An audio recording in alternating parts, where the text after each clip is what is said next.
April 21st, 2016, a very long-awaited moment here for Hearthstone players. I know that I've been waiting for it for a long time, and boy, today I got surprised. I'm so happy that this has happened. I mean, it's just been too long. You know, there's a point where you really want cards to get released, and you need them on a very, very... You need them more often than we have been so far, in my opinion. But I have to say, after looking at all the set and seeing what's going on, very happy with what's happened. Now, just as a reference point, these are going to be kind of my initial impressions of the cards. And in order for me to give accurate, or rather very accurate interpretations of what's going on with these cards, and give you guys a much better notion of what these cards actually are, it's not quite as easy if you haven't actually played with them yet. The way that I'm going to be evaluating these cards is based off of my history in card games. I've been playing cards for 20 years at this point. I played Magic for 18 years. I've been a professional Hearthstone player and caster for the past 2 years and a handful of months. During this time, I've also played poker professionally. I've coached Magic. I've coached poker. I've been coaching Hearthstone for a very long time. These are just based on my experience with card games. Now, that being said, this set is certainly unlike anything I've ever seen before in cards. A lot of rules get broken with this one, and a lot of different things happen with some of these cards. And quite frankly, some of the effects are effects that I have literally never seen before, and stuff that I have never even thought of before. I'd be like, oh, it'd be kind of cool if you could do something like that with a card, but nothing like that. Now, that being said, there's a lot of cards that do follow kind of the traditional card game rules. So I'm going to go over them in depth here. It's going to be class cards first. Cards are going to be in order of mana cost, and I'm going to go into neutrals, and neutrals will be done in order of mana cost as well. At the end of the stream, I'm going to tell you guys what I feel like my favorite cards are in the set, like some of the ones I would particularly be looking out for, and kind of going from there. So that's basically what it's going to be from now. I know you guys are used to me doing this with like Chalky and Ecop and some other people, but Chalky is actually unavailable this morning. I had no way to get in touch with them, and everyone else is sort of busy doing some sort of organizing of their own, so I'll do it this way. If you want to catch me doing more reviews, there's probably a chance I'm going to do some more as well. Like if you guys just really want to dig in deep on the discussions, you can check out my Twitter for them. Everything I'm going to be doing is going to be going through Twitter at some point. And my Twitter is @Thatsadmirable. I stream Hearthstone from 12 p.m. Pacific to 6 p.m. Pacific every single day. A lot of you guys know that, but here we go. All right, so what's going on, everybody? First cards up, we're going to be Paladin, and again, this is going to be going from lowest mana cost to highest mana cost, and we're going to start with 0 mana Forbidden Healing. Spend all your mana, restore twice that much health. This card is kind of interesting to me, because my first impression of this is with Tree of Life that we had in the past. Now, with Tree of Life, obviously that card healed both players, so that is kind of a detriment to it. But the second thing was that it also had to cost 9 mana. Now, I'm not saying this card is going to fill up your curve and you're going to spend it for 4 mana and gain 8 health. But the more I've thought about this card, the more I think that this could be like a very interesting one-of kind of card in certain kinds of decks. Think about how many times you play against a build, and their goal is to burn you to 0 basically as quickly as possible and hope that their last point of mana and their last card is enough to get it done. This is a card that I feel like can offset some of those strategies. Like, so often the last turn I just play an extra minion and I'm like, doesn't really matter, like I have him dead on board anyway. I'm just going to go ahead and cast this card and go from there. This card kind of gives you something to do on that last final turn, where like if your opponent is quite literally just trying to push you with damage, you might just be able to heal for 12, say go. That is like a totally reasonable option to have. But the way that I see this card being most impactful is when you can kind of fight against your opponent very effectively, and then drop this card as sort of like your swing card for the turn. That's where I see it being very effective. It kind of reminds me of Reno Jackson a lot in that regard, but Reno Jackson really restricts your deck building, obviously. It requires you to run a lot of one-ofs, and I don't feel like in Paladin it's quite good enough. Like, for Reno Jackson to really be a truly viable card, you need a lot of redundancy across your card effects.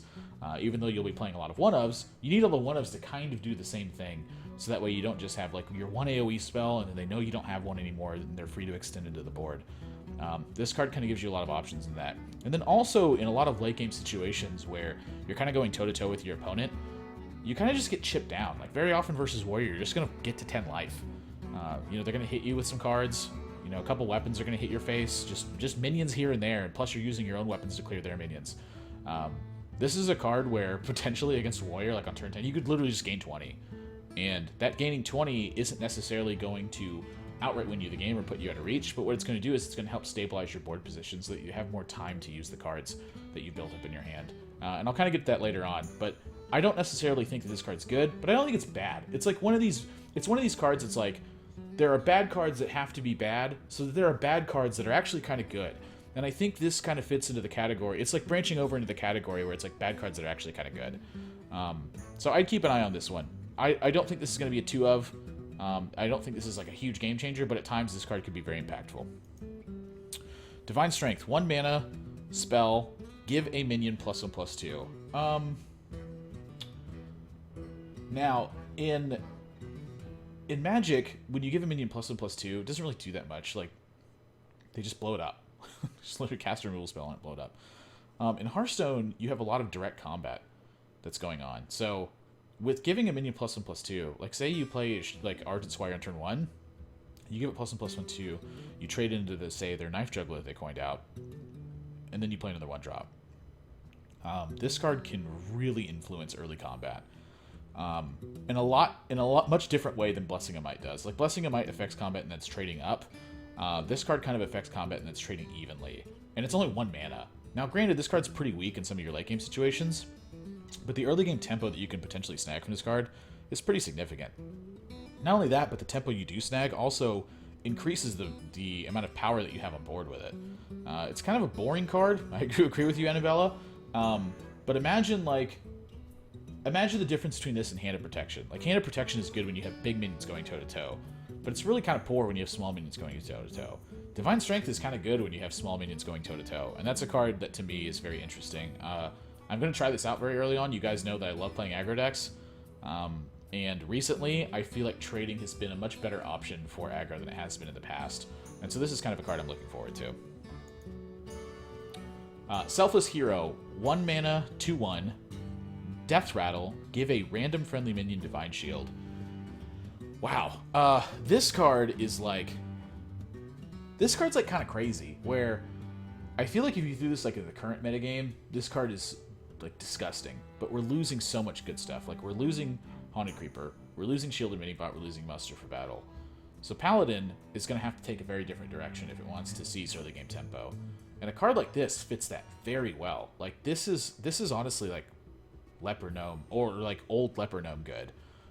Leper Gnome's getting nerfed to a 1/1, but if you play this guy on turn 1, and then you just like play a Knife Juggler, and then attack their guy, like, suddenly you have a 2/2 shielded Knife Juggler, and that's not a joke. And if you're playing cards like Selfless Hero, it means you're probably also playing cards like Divine Strength. It means you're probably also playing a lot of the other really efficient 1-cost and 2-cost cards. This card is not that bad. Like, really the only time this card is ever bad is if you're going second and you're versus a class that has a natural hero power that kills minions and they don't have anything to play on turn 2. Like, that is a great card.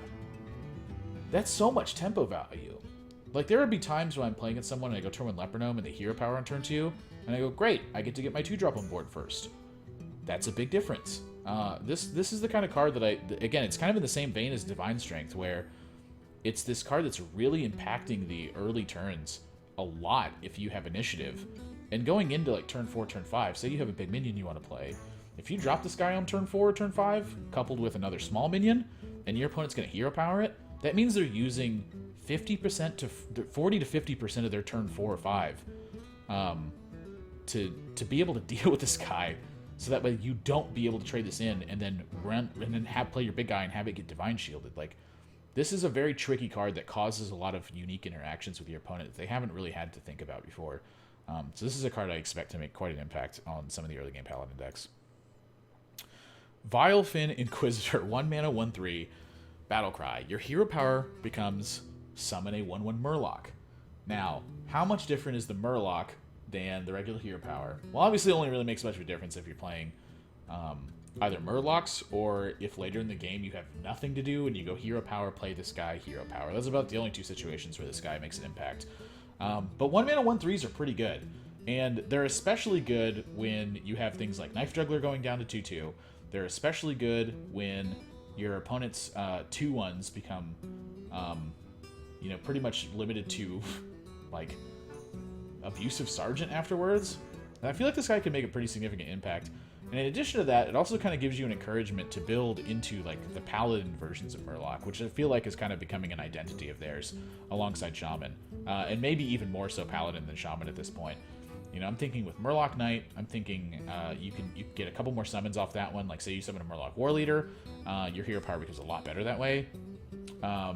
And also just makes Murloc War Leader a good 3-drop. Like, if you play this on turn 1, you hero power on turn 2, they play a 2-drop that's very strong, and you go Murloc War Leader on turn 3, you have a 3/2, a 3/4, and a 3/3 on board. That's not bad for a 2-card investment. Plus, he summons one of the most adorable characters that's out there right now, Silverhand Murloc. So this is going to be the token you get when you want a hero power. So in terms of, like, adorable factor, if all you want to do is make little adorable guys, top notch, 10 of 10. Light in the Darkness. Discover a minion, give it +1/+1, 2 mana. This is kind of an interesting card. Discover is always such a weird mechanic to me. The more I've played with Discover, the more I really like it. But also the more I play with Discover, the more sometimes I realize it's just like, I don't have any very good options here. Now, giving it +1/+1 does enhance that option. But my question is, how much better is this than even just Jeweled Scarab? So you're losing Coghammer, you're losing Muster for Battle. Obviously, for Paladin, Jeweled Scarab goes down a lot. The thing I'm seeing with this card is that later in the game, this makes a big impact. If you can manage to stabilize to a position where you're manipulating your card effects just to have better card quality than your opponent, this card is right up there. On average, this card it's going to be 2 extra mana, but you get +1/+1. You can get a flexible minion at the right time. I don't think this is going to be like a huge impact card, but certainly something that's, like, interesting. The ability to grab a big Death Rattle minion, like Tyrion or Sylvanas, those can have a big impact on certain things. But my problem with this card is that it's a bit slow. Like, typically we've been seeing that if you're not actually playing stuff, you're typically falling behind. So this is one I'm a little bit skeptical about. I don't anticipate it being too big of an impact, but in the right situations, this card could be good. More of an arena card, I think, than a constructed one. Rallying Blade, 3 mana, 3/2. Give +1/+1 to your minions with Divine Shield. This is kind of an interesting weapon because it's really conflicting with True Silver Champion. Now, we are losing Muster for Battle, and we are losing Coghammer, so the thing to think about it is, how do we fill up that Paladin 3 slot with more than just Outlaw or Peacekeeper, which often you're going to play on if you play it on turn 3, you just don't get much value from it. This card could be right there with them. The idea that you can play a minion with Divine Shield, any minion to back that up, and then give it +1/+1, and also have a 3/2 weapon, that's kind of a big deal, I think. And the only thing that makes me sad about this card is that Annoyatron's rotating out of the format. If Annoyatron was still there, I think this card actually would be contesting for some of the better ones that are out there. But I do think this is, like, in terms of, like, weapon efficiency, I think this is better than Coghammer. Like, 3-power weapons are typically better than 2-power weapons. But the problem with it is that its Battlecry is only doing something if you already control a Divine Shielded minion. So it's a 3 mana 3/2 weapon unless you have a prerequisite. And when you get a prerequisite, like, how much of a buff is it? It's a pretty substantial one, I think. But how much of an impact is it going to have? This is a card that I think it's begging you to build around it. Like, it kind of fits into the Divine Shield build around, but I think this one isn't going to make the cut. I think it's just a little bit too weak. I'd probably rather be playing Harvest Golem on turn 3. Steward of Darkshire, 3 mana 3/3. Whenever you summon a 1-health minion, give it Divine Shield. Kind of in the same thing as the other one. Like, if you play this guy on turn 3 and they stick somehow, your 1-health minions become a lot better. But if it doesn't stick, or you just play it and your opponent plays a 3/4, how much value are you really getting from it? So then the second question is, can I hang on to this guy and play more 1-health minions in the future? You can, but then you're sacrificing 5-drops. It means you have to hold on to stuff as a prerequisite. This is kind of in the same vein as the last card, where I feel like this is begging you to build around it, but it's really hard to get some significant value from this card. Now, that being said, if it sticks around, it's very powerful, but it's got to stick around, and that's something that worries me a little bit. I'm not sure it's actually going to stick around the entire time. But we'll see what happens. Again, I don't anticipate this one's going to be played. I feel like it's in the same vein as the other Paladin one, where it's just a little bit too weak to be having significant impact. Cards like this, I always hope I'm wrong on them, because I think this card's really cool, but we're going to have to see like how much the format actually slows down. The fact that Knife Juggler goes to a 2/2 means that this guy lives more often, so that's a big deal to me. Stand Against Darkness, 5 mana, summon 5 1/1 silver hand recruits. Certainly better in most situations, I think, than like a vanilla 5/5 would be. But I don't think this one's quite making the cut. You know, a lot of times something you have to be concerned with going into turn 5 is if you're winning, how much board space you have. And if you're losing, how impactful are just a bunch of 1/1s. Yeah, I don't know. I'm not going to buy into this card too much. I think it's mediocre. Could be played in the right situations, but we're losing Quartermaster. So why have all these 1/1s in play? Ragnaros Lightlord. The Paladin Legendary of the set, 8 mana, 8/8. At end of your turn, restore 8 health to a damaged friendly character. Now this card is, to me, so strong and so scary, and I'll kind of drop some scenarios for you. Say you're playing against Hunter, they have some good pressure going down. A taunt minion will help stabilize you, but won't really do too much. They're going to run over your top minion, you're going to play the next minion, you're in the same situation you were last turn. That happens very often to me when I'm playing against some more aggressive builds. But with this guy, you play him on turn 8, he heals you for 8, and you have an 8/8 on board that's going to be able to attack next turn. Now, if your opponent wants to prevent you from healing for 8, that means they have to typically invest 8 damage into this card. Well, if they do that, this is 8 mana, heal for 16, put out some damage in the meantime. That is a significant swing on the board. Not only that, but if they don't kill this guy, he threatens to stabilize and can also kind of protect himself. You know, say you get healed for 8, you're at 22, you attack their 4/4 the next turn, you play a card and you say go. At the end of your turn, he could heal himself. He can keep himself above that threshold. This is a priority kill 8 mana 8/8, and that is terrifying to think about. Like, we've had some priority kills in the past, like stuff like Dr. Boom. Dr. Boom gave you a lot of value at the end of it, though. This guy's not quite giving you the same board value, but he's giving you stabilizing value. You know, you think about, like, Tyrion, for instance. When Tyrion dies, he gives you a very powerful effect, 5/3 weapon, but sometimes you don't have the life to use that 5/3 weapon. This card, in a lot of situations, I think is just better than Tyrion, which is really scary to think about. Against all the builds that are pressuring you on your life total, this card is the major swing in the game. Against the slower builds that are out there, kind of touching on what we did with the Forbidden Healing, it's not that like the heal for 8 is going to win you the game, but it gives you more time to work with the tools you have, and at the same time as an 8/8. Yeah, sure, it does die to BGH, people can execute it, but they can do it to a lot of cards. So the idea with that is that if you want to set up a card like this, you want to force the action on your opponent, and as like a prerequisite, have minions that threaten your opponent. If your opponent doesn't deal with those minions, they take a lot of damage. If your opponent does deal with those minions, it's likely they've used some of their tools, and they're less likely to have a tool to actually deal with Ragnaros Lightlord afterwards. This is a card that I very much expect to be seeing play in Paladin decks, and I think this is going to change the dynamic of a lot of matchups that we've traditionally seen in the past. 10/10. Moving on to Hunter cards. On the Hunt, 1 mana, deal 1 damage, summon a 1/1 Mastiff. Might be asking yourself, what's a 1/1 Mastiff? It's this little guy right here. Just a 1/1 hound. So what is this card actually? I'm trying to think of a good way to put this, but it feels like a Beast Elven Archer.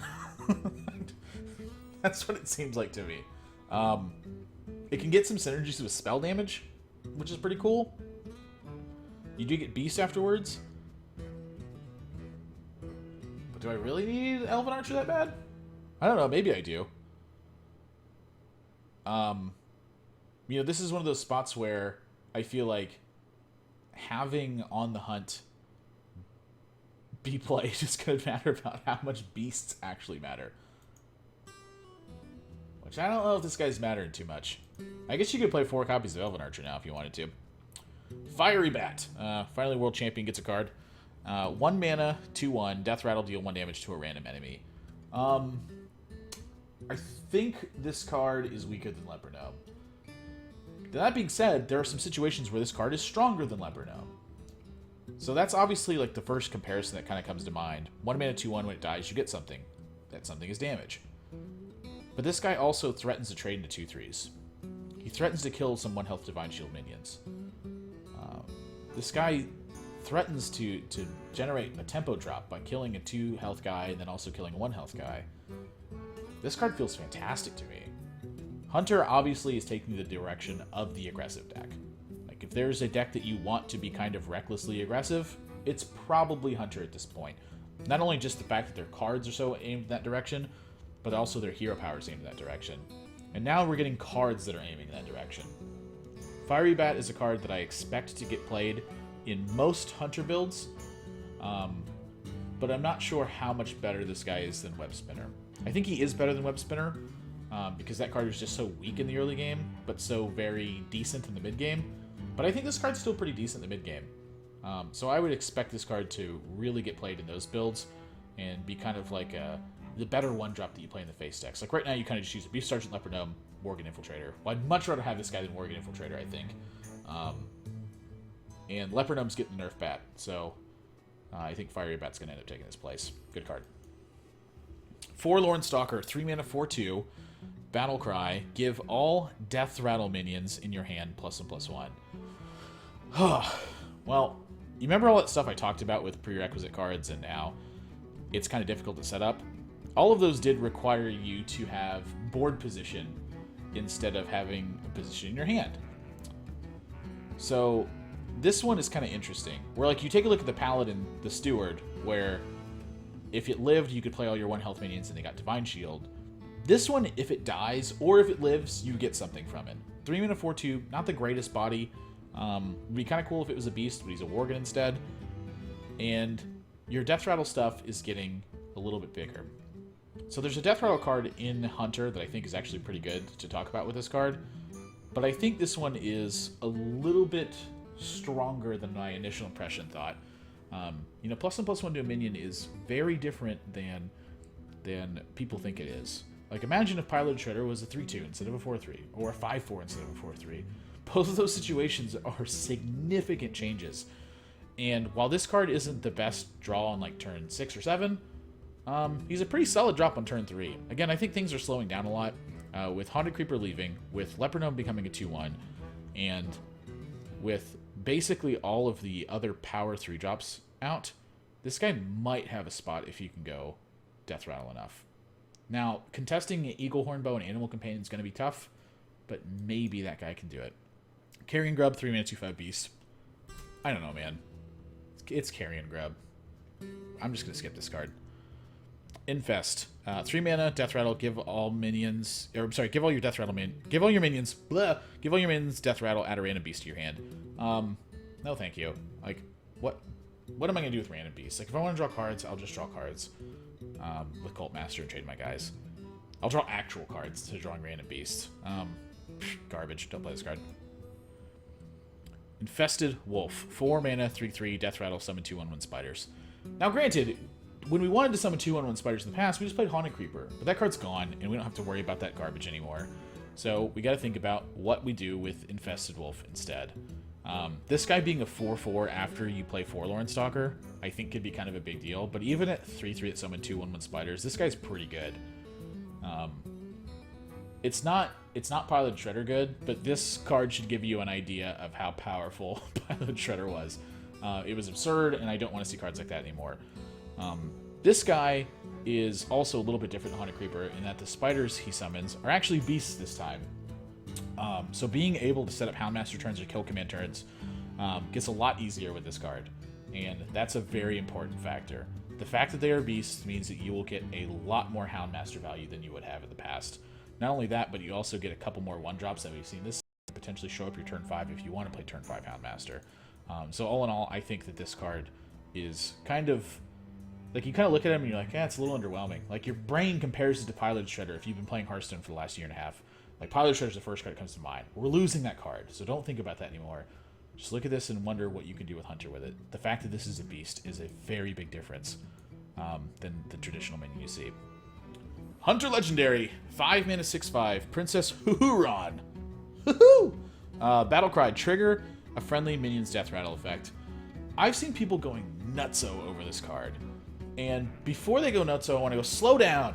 Slow down. Prerequisite, have a minion with death rattle. That matters. Okay.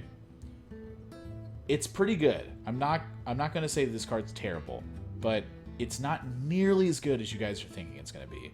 This isn't a follow-up to Sylvanas. Like, if you're playing Sylvanas and Hunter, I feel like something's wrong anyway. If you trigger the death rattle on the 3/3 guy and get 2-1s, sure, that's pretty good. The thing I'm looking at with this card is that it's a 5-mana 6/5 that's also a beast. That's what I'm looking at. Like, ignore the text for a minute. Pretend the text doesn't exist. 5-mana 6/5 beast, reasonably playable. Now, you add this onto there with the trigger friendly minion's death rattle effect. And the question is, how often do you get a death rattle minion on board? That's going to come down to actual play circumstances. Do your decks line up versus other people's the way that you want them to so that you can get death rattle effects from this? That's going to be kind of tough. Like, Feign Death was awful. And this card being at 5 mana, like, you don't want to follow up Savannah Highmane with a 5-mana card. You want to follow up Savannah Highmane with cards that kill your opponent. Like, outright kill them. Is getting 2 extra 2/2s that big of a deal from a Savannah Highmane? To me, I can see slamming this card on turn 5 basically every single time I'm playing Hunter. So my goal, ideally, then, is to get a strong death rattle on board. Mind you, we're losing Mad Scientist, so we're not getting any free traps. Your best 3 drops are like Animal Companion and Eagle Horn Bow. Your 4 drop, you have the Wolf, which is good, and Houndmaster.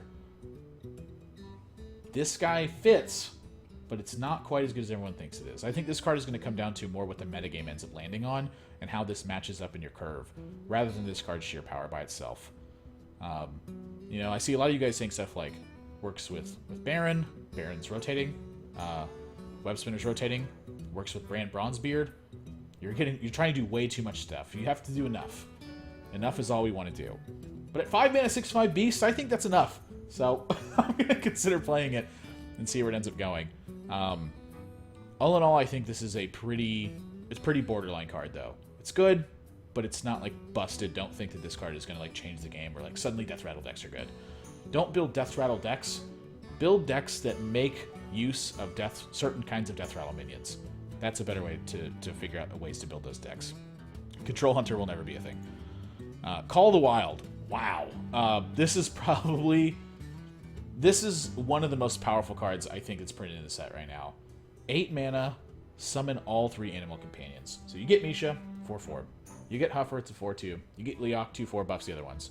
So you get a 5/4 Misha that protects your 2/4 Leok, and you get a 5/2 Huffer right off the bat. And not only that, but it's 3 bodies. 3 bodies is way different than 1. My gosh, is this card powerful. 5 damage immediately, plus 7 other damage that sits on the board. Whoa! Like, what is going on? This card is busted. Like, I look at this card and I wonder, is this good enough to be played in Face Hunter?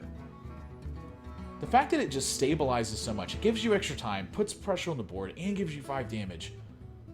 Amazing card. Amazing card. Like, even if you play this and they Flame Strike it, you dealt 5 damage and it was a 1-for-1, and they got +1 mana on you. Wow. No way is this card bad. I expect this card to be the kind of the bread and butter cards of Hunter.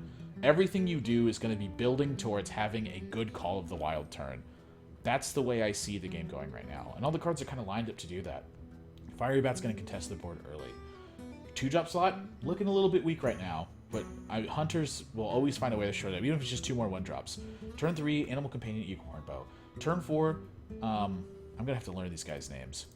Infested Wolf or Houndmaster, if the Houndmaster gets a swing. Turn 5, you're looking at Princess Huhuran, which you're losing your big 5-drop right now, which is Lotheb, and the second one, which is Sludge Belcher. We'll talk about some of the usual 5-drops coming up later on. Then you have Savannah Highmane on turn 6. You have utility to follow the Savannah Highmane and clear everything up, or continue to fortify the position you have, into Call of the Wild on turn 8. Puh! So good. So very good. Expect this card to get played. Expect this to be one of the most powerful cards in the set. Giant Sandworm, 8 mana, 8/8 beast. Whenever this minion kills another minion, it may attack again. So kind of like Wind Fury, but go back to the last card. When the crap are we ever fitting both of these in the same deck? Well, never, and this card's a lot better. Just from a pure stats standpoint, this card's better. Thumbs down. Sorry, Giant Sandworm. No good. Alright, Druid is coming up next in the review. So, Forbidden Ancient. There's a lot of the Forbidden cycle that's going on. I think there's 1 or 2 classes that didn't get a Forbidden card. This one, 1 mana, 1/1. Spend all your mana, all your remaining mana. Gain +1/+1 for each mana spent. So he's 1 mana, 1/1, 2 mana, 2/2, a 3 mana, 3/3, a 4 mana, 4/4, etc. It's interesting to me where Druid is one of those decks where I feel like it's kind of struggling to do stuff on certain turns. And while this guy's not the most powerful thing to do, he gives you something to do. And that's important to me. Now that being said, the Druid dynamic's changing a lot. Where before it was you build your board, you get in damage, you force into your Savage Warrior your opponent on turn 9, they take 14 plus points damage and die. Druid is moving away from that. Force of Nature is becoming 5 mana, summon 3 2/2s. They don't have charge. And they don't die in a turn. But with this card, I don't know. This is a tough one. Like, I'm going to want to play with this one to feel this one out. But my instinct tells me this isn't as bad as I think it is. 1 mana 2/2. No, it is not a 1 mana 2/2. The Battle Cry is where you get the +1 effects from it. So if you spend 1 mana, it's a 1/1. If you spend 2 mana, it's 2/2. So you gain +1/+1 for each mana you spend additionally from the 1. Like, you spend your 1 cost, you play the card. Battle Cry spends the rest of your mana, gives you that much mana and +1/+1. So not like insane. If this card is a 1 mana 2/2 and a 2 mana 3/3 and a 3 mana 4/4 instead, forget everything I just said. This card's broken. But I don't think it's those. So I'm going to go with what my instinct tells me, which is 1 mana 1/1, 2 mana 2/2, 3 mana 3/3, etc. Mark of Yashar. 2 mana. Give a minion +2/+2. If it's a beast, draw a card. Wah, not a beast. This is kind of interesting. Mark of the Wild's not really that playable, and the reason Mark of the Wild isn't really playable is because it's such a negative value when your opponent's able to kill your minion. Just doesn't really do that much. But when you play it on a beast, drawing a card is way good. Like, I mean, you're playing a card game. Drawing cards is better than not drawing cards. My question is, how many beasts do we have that actually let us draw a bunch of cards?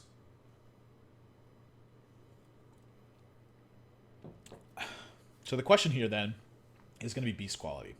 How good are beasts? Typically, Beast Druid has not been very good. And with this set, there's a lot of cards that are competing for Druid decks. So because of that, I'm not really sure this card's going to make the cut. And I think it's going to be based on archetype. Like, I don't know if the Beast archetype is strong enough. I'll go over some of the Beasts later. But for me to truly evaluate this card within reason, I really need to explain all the other ones. So when you kind of see, like, what I feel are kind of weaker Beasts, you'll kind of get where I'm going with this card. I don't necessarily think it's that good. Granted, it's great with Druid Saber. It's great with Mounted Raptor, but I'm not sure those cards are going to be competing with the other styles that you're going to end up playing, and I'll get to that as we roll on. Feral Rage.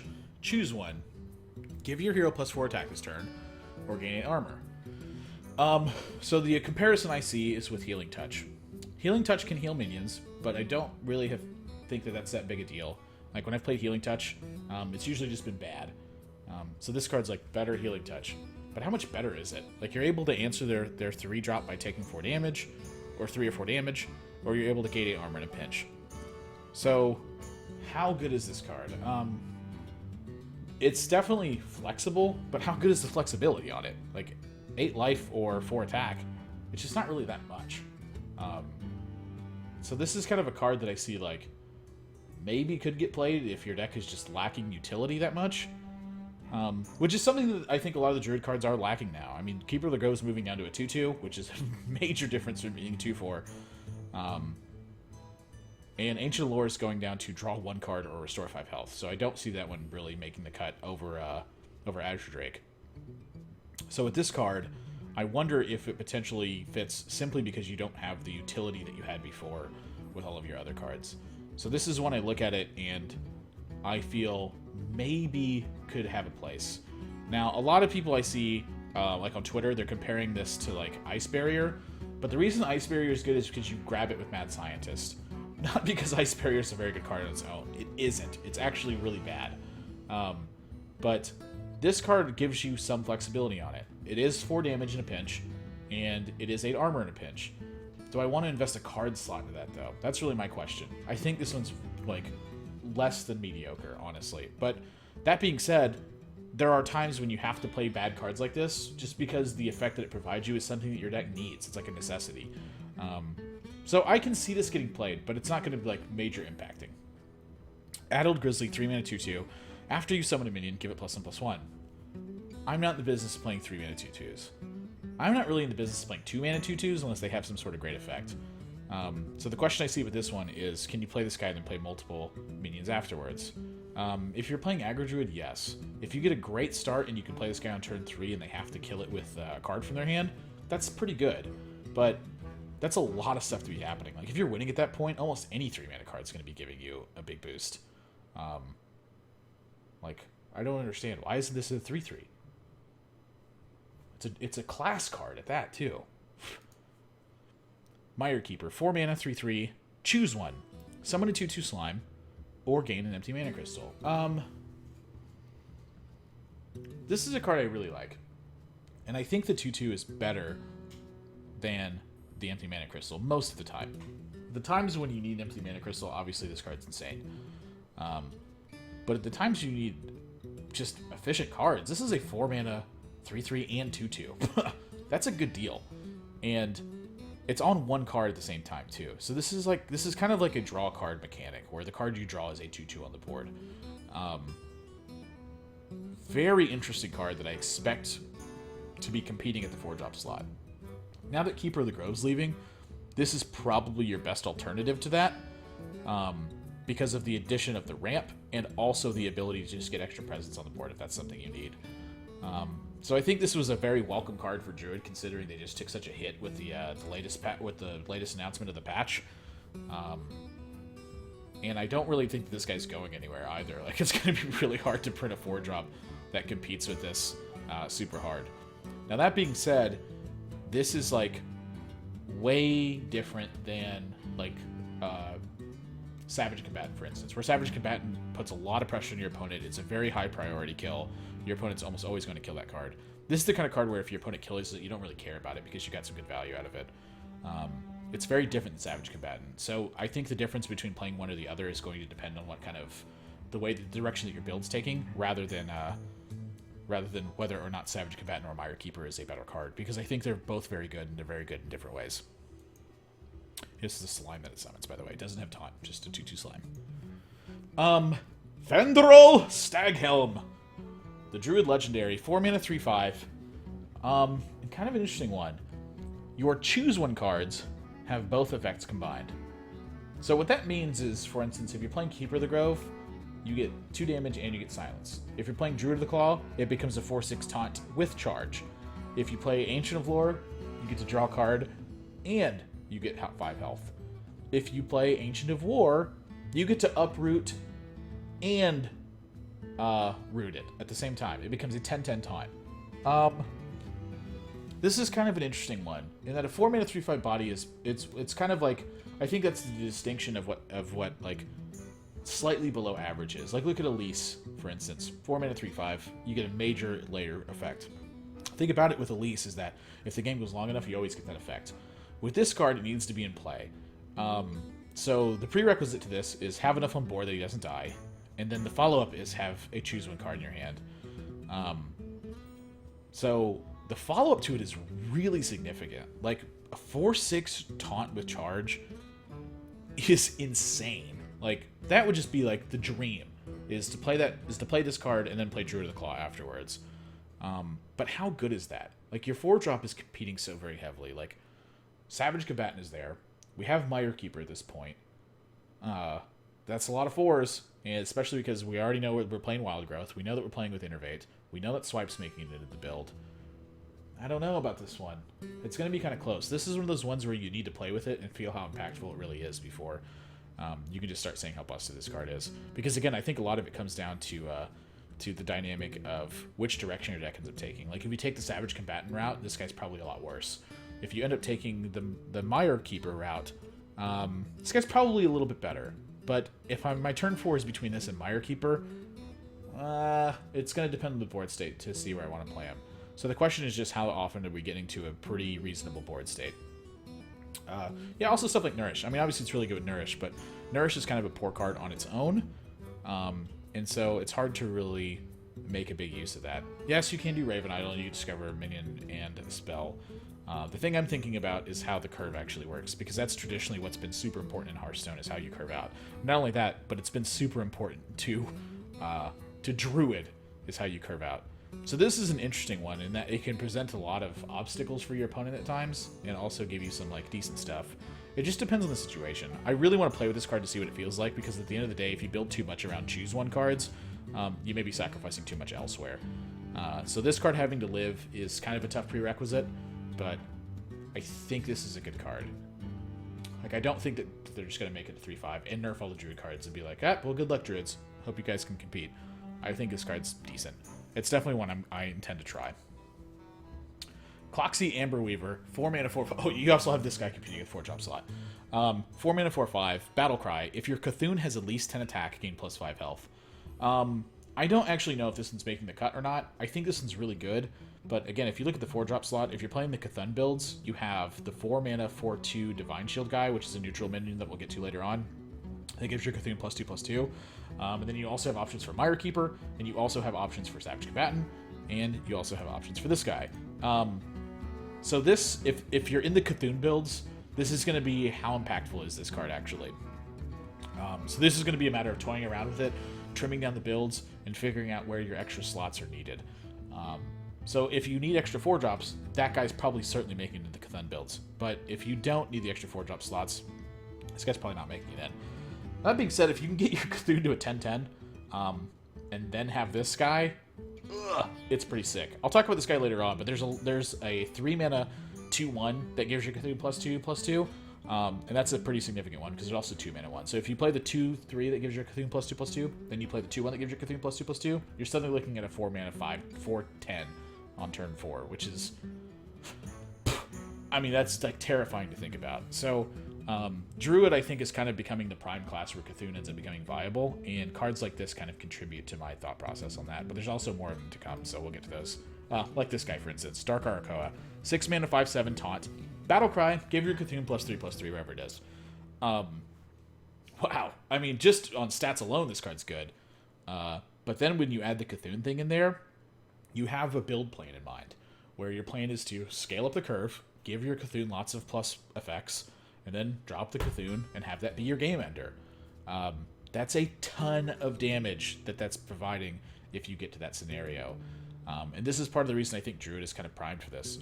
Now, this card also makes Mire Keeper a lot better in my opinion, because turn 4 Mire Keeper gain extra mana crystal, into turn 5 5/7 taunt that gives your Cthulhu +3/+3 later on. Wow, I mean, what a fantastic card. Like, you're protecting yourself from aggro, you're providing a big board presence, you're building towards your endgame plan. This is everything Druid wanted if Druid's going to be the Cthulhu build. Like, I don't know, like, if I was asked to make a card, I probably would have ended up making this +2/+2 to your Cthulhu. Back this +3/+3, not that big of a difference, but hey, I'll take every point I can get. Love this card. Wisps of the Old Gods, 7 mana, choose one, 7/1/1 Wisps to give you minions +2/+2. Thumbs down. We don't play the any fin is awesome, or every fin is awesome, and it gets discounted. This card, not making the cut, period. It's going to move on to Warrior cards at this point.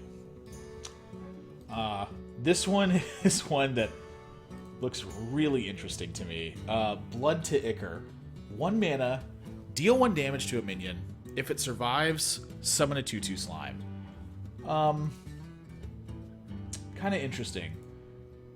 You're not killing 2/1s and making a 2/2, but if you play this on your Acolyte of Pain, that's pretty good. And Acolyte of Pain has kind of been like, it's basically been a warrior common for so long now. But this card's really interesting. My question is, how flexible is it outside of that? So when you have Fiery War Axe facing a minion, this guy's pretty good against it. If you play some of the other minions that are coming up, like there's a card that makes a Rusty Hook, which is a 1/3 weapon. If you play that on turn 1 and they play a 2/2, and then you deal a point of damage with Blood to Ichor, and then also attack it afterwards to kill it, it's a pretty good deal. So the question with this card is just, this is going to be a matter of how it lines up with the metagame. If the decks are very early combat oriented and have lots of Divine Shield minions, I think this card's going to be pretty good. If the format is lots of big guys that are very strong, I'm not sure this guy's really making the cut. Feel like it's very similar to Slam given to reach weapons. Yeah, it is kind of similar to Slam, I would agree, Obi2 Kenobi. My question is just, do you have the room for this? Like, is this better than Whirlwind? You know, that's a big question I have to ask myself. The board presence, I think, certainly matters a lot. And the fact that it can proc and rage and give you board presence, that also matters a lot. But I don't necessarily think that's better than Cruel Taskmaster, because the Cruel Taskmaster flexibility where you can actually kill 1 health minions and also get a 2/2, pretty darn good. So this one's going to be, I think, kind of left up to where the metagame ends up sitting instead of this card. Here's the slime that it makes. Let's see, he's got a nice little shield there. That's what gives him 2 health. And this is probably one of my favorite cards in the set. There's even pirate bugs riding bugs. Riding pirate bugs. There's pirate bugs riding pirate bugs in this set. I can't wait to hear what the song is. 1 mana, 1/1 pirate. Pirate's a big deal here. Battle Cry, summon a 1/3 Rusty Hook. So here's the Rusty Hook. Zos First Mate. Oh, jeez. This is such a weird card to me because on one hand, I'm conflicted. I want pirates to be so very good. We're losing Ship's Cannon though. But this card can provide some pretty significant value. Now, this may be sort of like my magic sense taking over. I'm like, 1 mana, 1/1 that has an effect. Sweet! Hearthstone 1/1s aren't quite as good, but I think this guy has potential to make the cut. I mean, look at your 1 mana options right now. Blood to Ichor, or this guy. This guy's good. I think this guy's really good. And the thing about it is that he contests some of your very problematic situations that you get into. Like your opponent plays a 1/1 Divine Shield. You just play this on turn 1, hit the Divine Shield. You have 2 more damage coming out of this card. This contests Paladin hero power very well. This contests all the 2/1s that are going to be out there very well. The question is, how good is this guy like on turn 6? You know, that's really a different impact. So when you think about that, where is this card going to be most effective? In some sort of early game deck that needs the extra damage to continue to clear the way and continue to punch in the face. You know, if you play this guy on turn 1 and he doesn't get checked, that's at least 4 damage for 1 mana. Pretty good. But it depends on where you're actually going with this card. And because of that, this guy's kind of funneled into a one-trick pony where he goes into the aggressive warrior builds, and that's it. But I think he's good enough to make that cut. Blood Warriors. 3 mana. A copy of each damage friendly minion in your hand. Really interesting card. Very interesting card. Obviously the comparison that you want to draw is Echo of Medivh, which is a mage card. I want to say this card's good, but goodness gracious, does this take a heck of a lot of work to set up. Now that being said, Warriors do set it up pretty easily. You're losing Deathspite, so that makes it a little bit harder. But Whirlwind and Blood Warriors. So the prerequisite to this card, have board presence. Have a meaningful board presence. Be able to damage them all. Be able to play this card.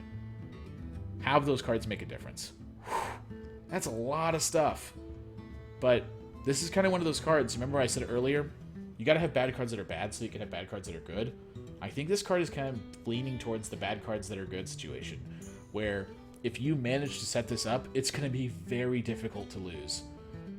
But setting this guy up is going to be really tough. So keep that in mind when you're playing with a card like this. This card is not going to be like a card that you just stick in your decks. You play a Mill Warrior deck, it's not a big deal. This is going to be one that you have to play with a lot. You have to fine tune it and over and over and over again build to this card. Dronkus, obviously Battle Rage is another good comparison to this.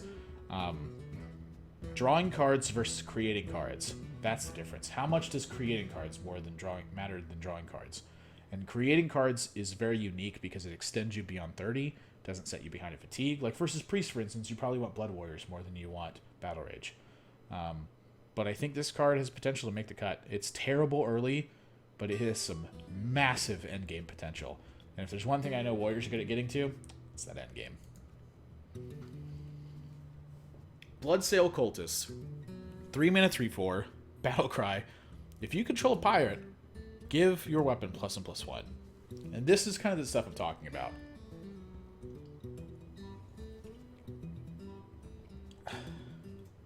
Imagine you play the N'Zoth's First Mate. Your opponent plays a 2/2. Or a 3/2. You coin Bloodsail Cultist, you kill their guy with your 2/4 weapon, you attack them for 1, you have a 3/4/1/1 and a 2/3 weapon. That's pretty good. That's pretty darn good. That 1/1 has to live, though.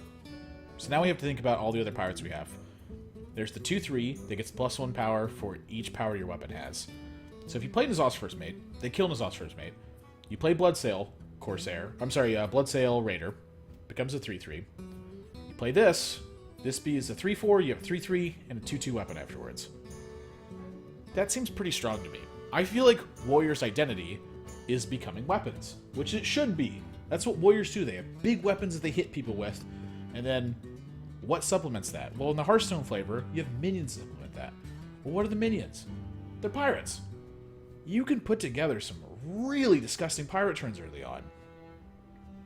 Fiery War Axe, this card. Now you're contesting 3/4s. Not only that, but you can follow up with Dread Corsairs afterwards and play like slam attack their guy Dread Corsair. You get so much tempo with these kinds of pirates. I mean, 3 mana 3/4 is pretty much like the sweet spot for a 3 mana card, but you add an ability onto that, and you're looking at some major swing potential on some of these cards. This one feels pretty powerful to me.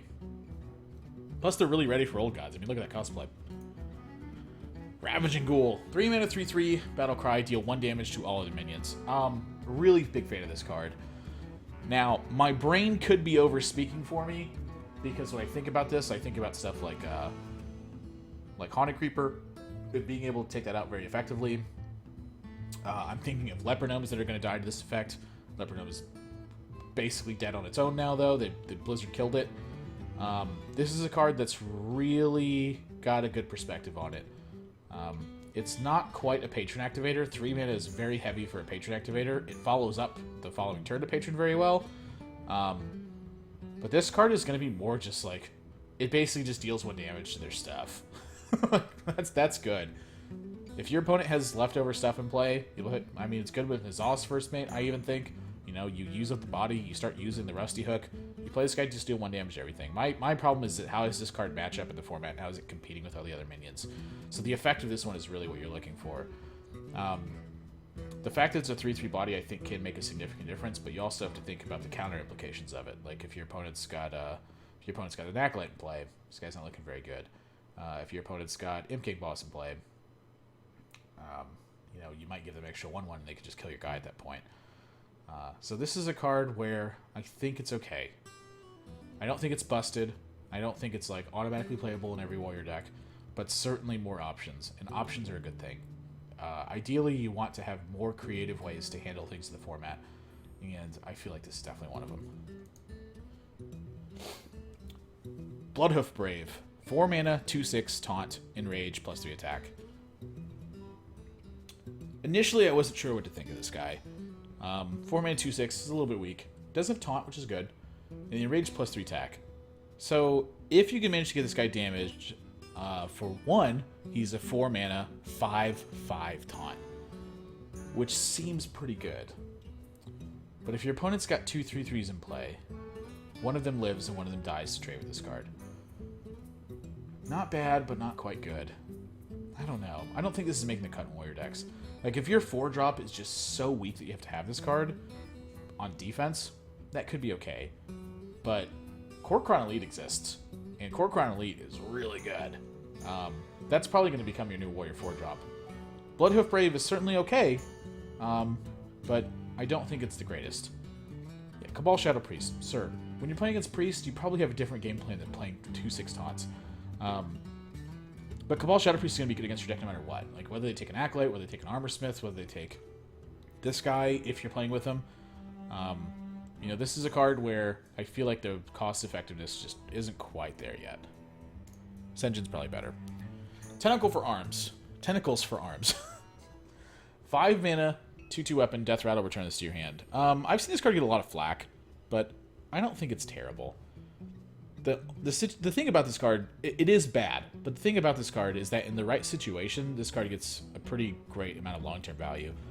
Like, think of all the times you've played a game as Tank Up Warrior, and you've just done nothing. You're just like, tank up, go. Kill your guy, tank up, go. Tank up, go. Kill your guy, tank up, go. Well, all that extra mana we had, I'd like to be able to do something with it. And so this gives you an option for that. I don't necessarily think this is making the cut in there, but being able to just deal 2 damage and not really think much of it, that's an effective tool.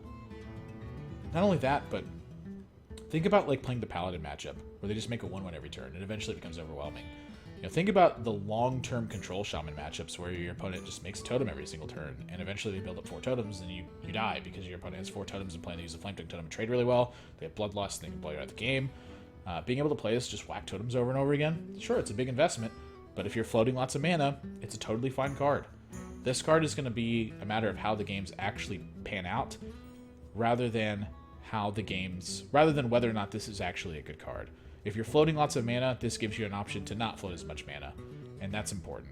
So don't be too quick to dismiss this card. It's not like super impactful, it's not going to change the metagame, but a card like this is a good option when you're in the Tank Up Warrior matchups, and at the end of the game, this will have dealt 20 damage. That's a very big difference.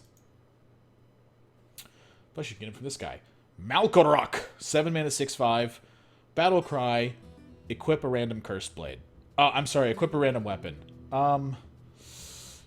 It's definitely good, but this one's kind of risky. You know, the fact that Cursed Blade is a card is, like, terrifying. If Cursed Blade wasn't a card, this would be a lot better. But it can get stuff like Eaglehorn Bow. Can get True Silver Champion. You know, you have to think about those weapons. It can get Gladiator's Longbow. And it's a 6/5 body. That's a pretty good deal. Now, the question for this one is kind of going to be in the same vein as the last card. How's the format panning out? Do you have time to play this guy on turn 7?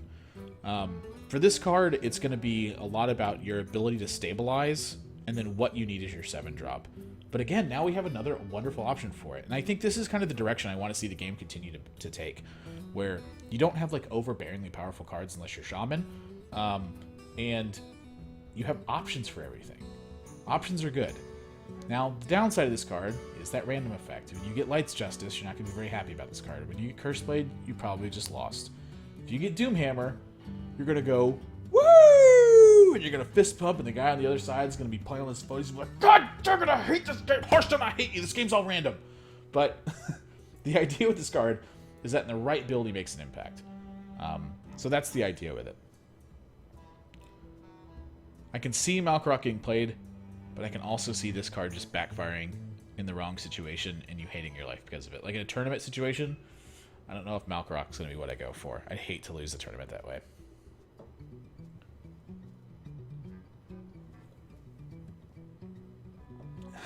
Ancient Shieldbearer. 7 mana, 6/6. Battle Cry. If your Cthulhu has at least plus 10 attack, or it has at least 10 attack, gain 10 armor. That's a lot of armor to gain.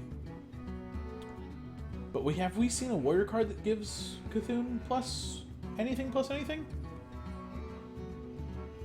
Oh, we haven't yet. Okay. So I gotta play all neutrals in order to activate this guy. Okay. Hoping those neutrals are good. That being said, you need to play 2 neutrals that give Cthulhu +2/+2 as a prerequisite of this card. And you have to have Cthulhu in your deck. If that's the case, you have 7 mana, 6/6 that gains 10 armor. 10 armor is a lot. I'm not going to question that. Yes, you can Bran it. How often are you going to have Bran, Cthulhu minions, and this guy? It's a lot of room to be taking up in your deck to lose to a real control deck that kills all your stuff very effectively. But if you're playing Cthulhu, you probably have an advantage in the really long-term matchups. Problem is now you're struggling in the early game matchups because you just gotta have like a hodgepodge of cards. When this card works, you're gonna feel like a genius. But when it doesn't work, you're gonna blame luck every time instead of correcting your own mistakes and continue to play a bad deck. We're moving on to mage cards. Start with Forbidden Flame. 0 mana, spend all your mana, deal that much damage. Gosh. Initially, I saw this card, and I was like, whoa, this card's crazy! And then someone went, whoa, hang on, it only hits a minion. I was like, oh, that card sucks. And then I thought about it, and I was like, you know, there's a lot of situations where in Mage, I just kind of don't do anything. I like draw 2 cards and say go. Like, it's not the greatest card in the world, but having like an answer from little things all the way to big things, that's pretty good. Because something I've noticed a lot with Mage is that so often I get in situations where if I just kill all their stuff in a row and then they stumble, this card's not that bad. Or like your deck's not that bad. My problem with this is that it's competing with Frostbolt, it's competing with Arcane Blast, it's competing with Fireball. Does it compete with those cards? I don't know, like maybe as a one-of? Is it better than Polymorph? I don't know. Like how important is being able to spend 0 mana on this? Like with spell damage, is this card really important? Those are all kinds of questions I ask myself. And I don't quite think this is making it. I think it's just a little bit too weak. Now that being said, when you play against Druid, if they just kind of like play a thing every single turn and you answer a thing every single turn because they don't have Force Nature Savage Roar and they don't have Piloted Shredder anymore, I think this card's pretty good. But think about it, like against Priest, I think it's pretty good. Think about it versus like Hunter, for instance. Like if you just go 2 mana, deal 2 damage to your thing, you're not going to get ahead. They're just going to keep going and going and going until they play Call of the Wild and then you die. This one I don't think is better than Frostbolt. I don't think it's better than Fireball. I think it's a little bit too weak. We are losing Flame Cannon though, so I don't know. Maybe this becomes a one-of. Shatter, 2 mana, destroy a frozen minion. Very good option if you can freeze stuff, but having to spend 2 cards to kill something is not very good. And if you're playing with Frost Nova or Ice Lance to kill stuff, I mean, it's a cheap answer, but you're losing so much tempo with it. And when you can't freeze a minion, this card actually does nothing.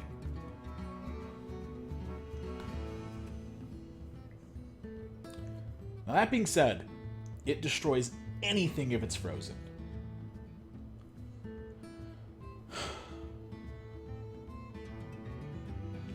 The situation I see this being most impactful is you're playing some sort of Freeze Mage deck. You get to the end game. Your opponent plays Ragnaros Light Lord or something. You go Frost Nova their board, shatter something. That's where it seems most effective to me.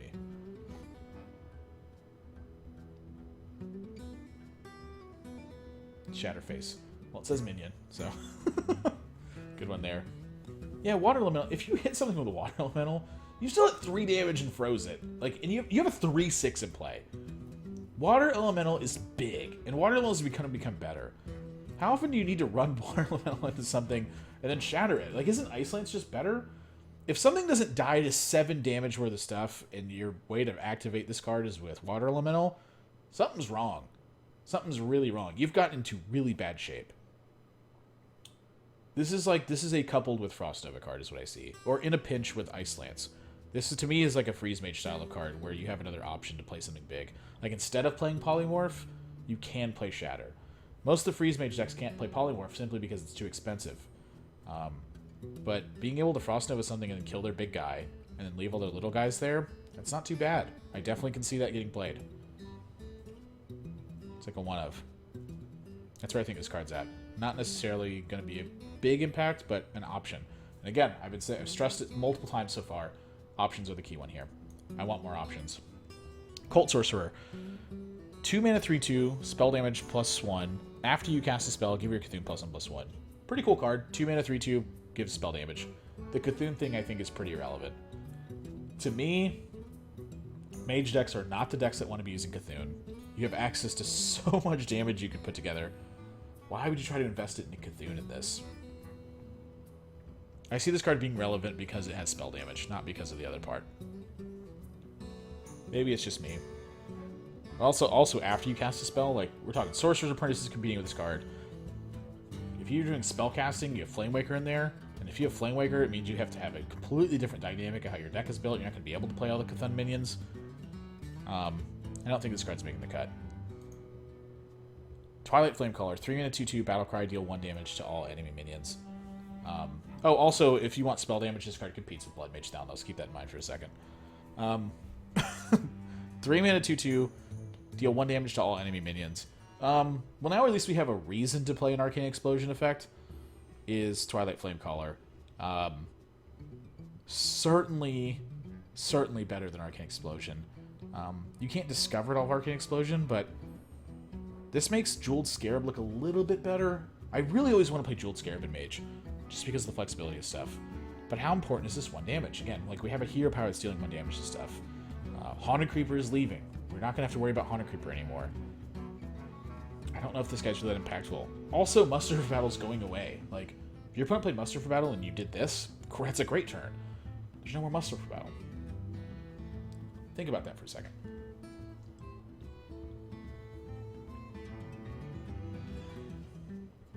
This was Bran for turn 6 Consecration. You can also just play Baron Geddon.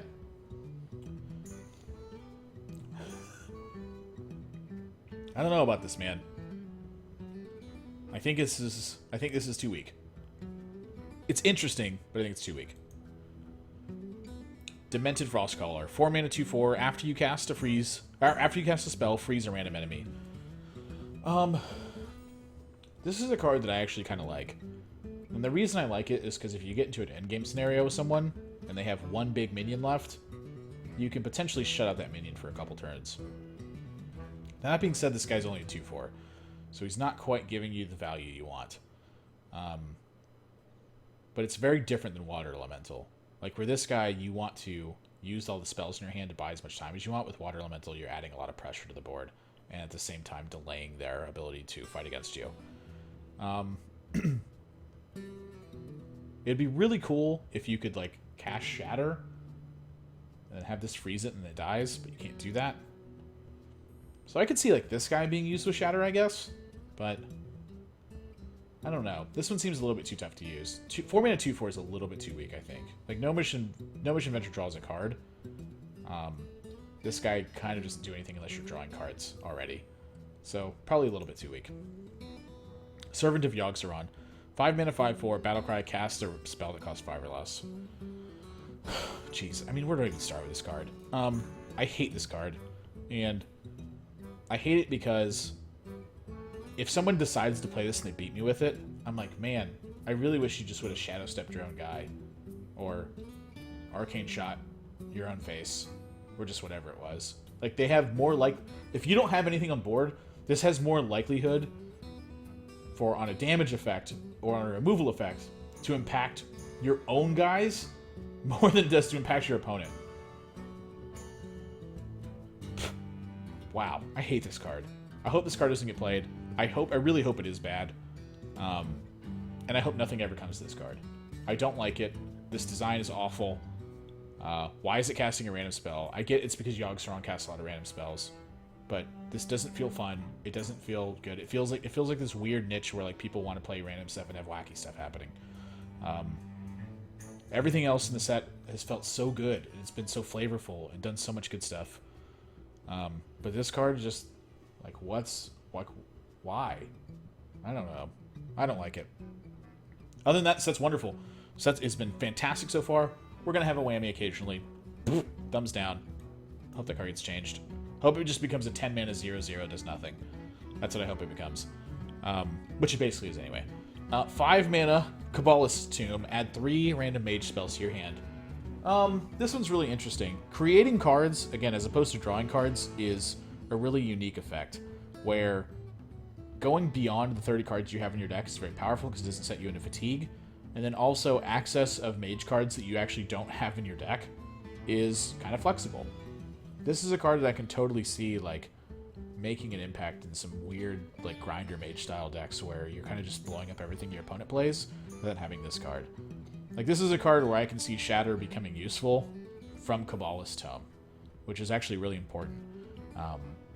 So this is one that I'm actually kind of excited about. I really love the long-term grindy style of decks, and this kind of fits right into that. Now, my problem with this card is that if you're playing against a Cthulhu deck and your plan is to gain an overwhelming advantage and grind them into the dust, Cthulhu is going to deal you like 30 damage. and that's a lot. So I just kind of hope. I kind of hope if I'm playing these style of decks, I don't run into the Cthulhu decks. But I think this one's good if you're playing the long-term Grinder Mage style of decks. Like, if that's the thing that you like to do, which is something I do love, this card's right up your alley. Faceless Summoner, 6 mana, 5/5, Battlecry, summon a random 3-cost minion. A lot of people have been kind of going bonkers over this card, saying it's too powerful, but I think this card's totally fine. You think about some of the 3-drops you're going to get. Yeah, you get a Harvest Golem, it's good. You get an Emperor Cobra, it's good. Get a Scarlet Crusader, that's good. All of it's just kind of good. Like, is this guy better than Boulder Fist Ogre? I mean, yeah, but how much better than Boulder Fist Ogre? This is kind of just like 2 bodies. You know, if you get Flamewaker with this card, sure, it's insane. But like you're so rarely gonna get like a super impactful 3-drop. That I think this guy's just a little bit weak. Like, I don't think this is better than Ethereal Conjurer. And 6 mana 5/5. I mean, like, Emperor is a 6 mana 5/5, but it has an insane impact on its card. Does Faceless Summoner do anything even close to what Emperor does? Yeah, probably not. This card seems a little bit weak to me. I don't think it's that good. I think it's great in Arena. I think it's great if you guys are just both playing stupid big minions back and forth with each other.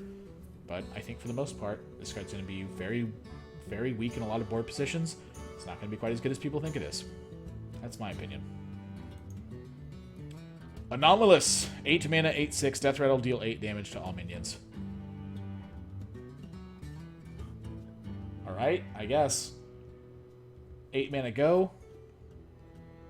Your opponent either kills it, runs their minions in and play stuff, or attacks you for a lot of damage.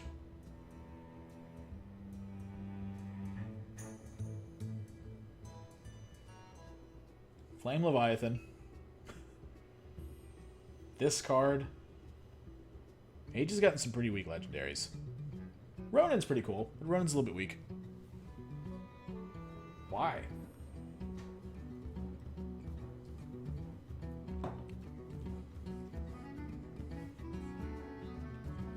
What does this do that Mage already can't do?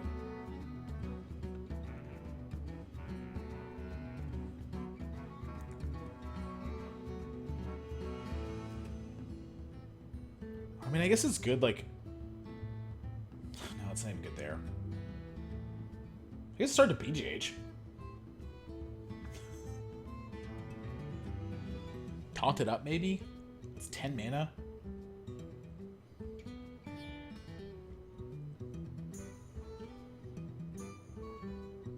I can't think of a use for this card.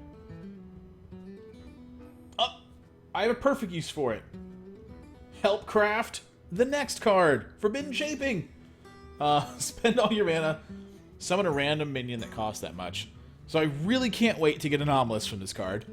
But Forbidden Shaping is an interesting one, where I think this card seems a lot stronger than it actually is. Like, the idea that this is flexible at any point in your mana curve, I don't think is quite as powerful as my initial thought was. Like, early on, I was like, wow, this card's great. It's whatever curve you want it to be. Well, not really. I mean, is this a 1-drop? No. Is this a 2-drop? Rarely. Is this a 3-drop? Sometimes. Is this a 4-drop? Probably. Is this a 5-drop? Eh. Sometimes it's Booty Bay Bodyguard. And 6-drop starts getting pretty good. But Priest has already got some really good 6s. Namely Cabal Shadow Priest. Where if you play this on turn 6 and you get a Cabal Shadow Priest, you don't actually get the effect from it. If you get a Fire Elemental, you don't get the effect from it. You know, those things matter a lot. A lot of the good cards at their mana cost are good because they have a battle cry. So this one I feel like is going to be pretty average. Like, I'm going to try this card out because I'm curious to see how it actually feels, but like, hitting bad ones off this could be really bad. I feel like 8 is probably where this card is best, but at 8 mana, I think I'd rather just play the minion I want to play. Just a random one, I don't know. I mean, I guess the idea is that in a pinch, you could do something different with it. But don't be fooled by this card. I don't really think it's quite as good as everyone thinks it is. I think it's better than the Forbidden Fireball or whatever the mage one was that does 1 damage for 1 mana, scaling up for as much as you want, but I don't know. I think I'd just rather play my own minions than play this card. I'm not a big fan of the random stuff. Embrace the Shadow. This turn, your healing effects deal damage instead. What healing effects do we have that deal damage? Flash heal? Circle of healing? I guess that's pretty cool. Like on turn 2, you can circle healing and blow everything up. I'm trying to think of a situation where this is actually better than Alkanai Soul Priest. And when I say better than Alkanai Soul Priest, I don't mean like, can I think of a situation where this is better than Alkanai Soul Priest? Of course I can. Can I think of a situation where Alkanai Soul Priest is worse because you can't heal yourself? Yes. But overall, Alkanai Soul Priest is going to provide you with a lot of flexibility in most situations. And this card is sort of like a supplement to that. So, like, do you need a third effect that does that? I feel like I don't really want 2 of them. I play 2 of them because I have to if I play Priest, which I don't. But where else does this card come? I mean, like, I think, like, maybe later in the game you, like, play this for 2 mana and then start launching Flash Heals and Mind Blast at them. That's a lot of stuff. Yeah, what combo? Like, tell me a combo with this card.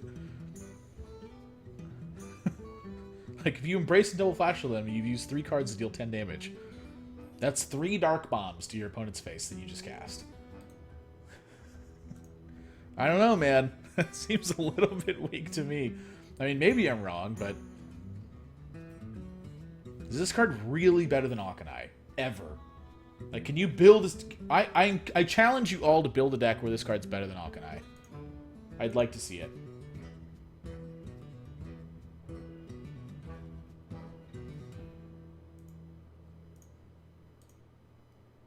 I'd like to see it.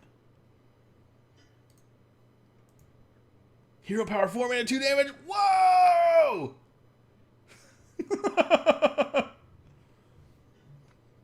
Velen Flash Heal offensively.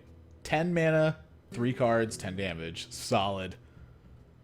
Thing is, you can run both. That's true, you can run both. Do you need to run both? I mean, the fact that you need Alkanai Soul Priest to couple with other cards to be really effective is already what makes it so difficult. Now you're adding more cards into the mix where you need to couple stuff to be more effective. I think ideally you want to move away from having to have cards couple with each other to be effective rather than add less. And ideally you'd have like the least amount of cards to be effective. Shifting Shade, 4 mana, 4/3, Death Rattle. Copy a card from your opponent's deck and add it to your hand. This card's pretty cool. And the reason I think it's really cool is because it's drawing a card from outside the game. It's doing it from your opponent's deck, so the dynamic of them fighting it versus what your deck is doing makes it a little bit awkward. And it's also a decent sized body. Like, I feel like what Priest is missing a lot of times is a solid 4-drop. And this is like a solid 4-drop option that gives you value. So versus the aggro matchups, this may not be quite as good. But versus like the control matchups, the mid-range matchups, I think this guy's totally fine. This is a 4 mana, 4/3. Draws a card. I could totally see playing this.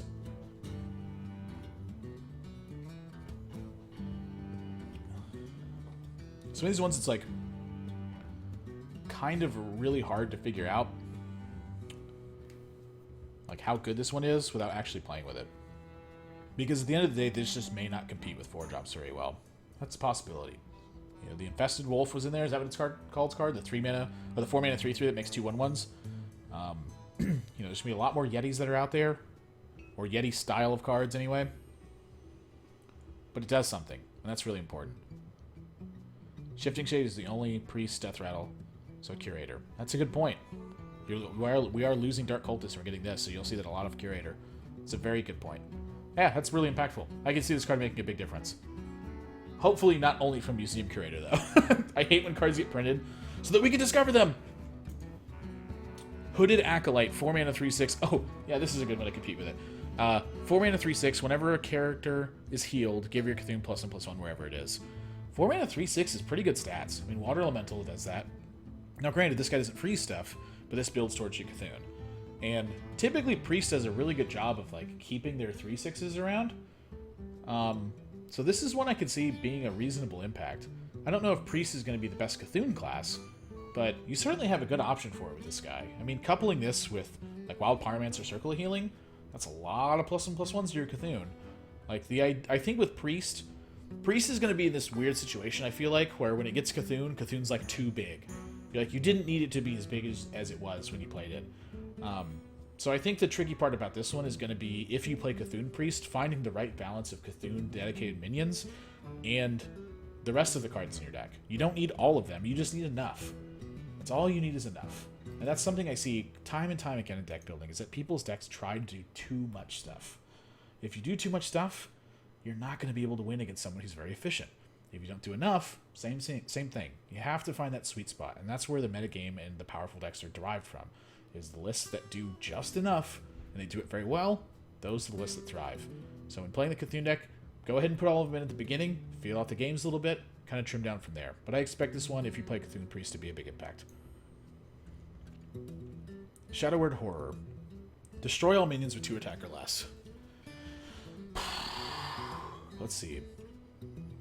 What gives me a lot of trouble when I'm playing Priest? Well, early Swarms give me a lot of trouble. Knife Juggler just became a 2-2, so it now dies to this card.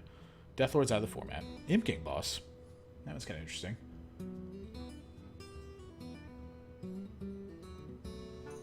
Yeah, this card seems good. If Zeus starts out and they go Void Caller, Dark Peddler, Imp King Boss, you can kill all 3 of those with this card. That's a big impact. Not only that, but if you play a 3-4 and they attack your face instead of killing your guy, and you blow all their guys up and have a 3-4 left,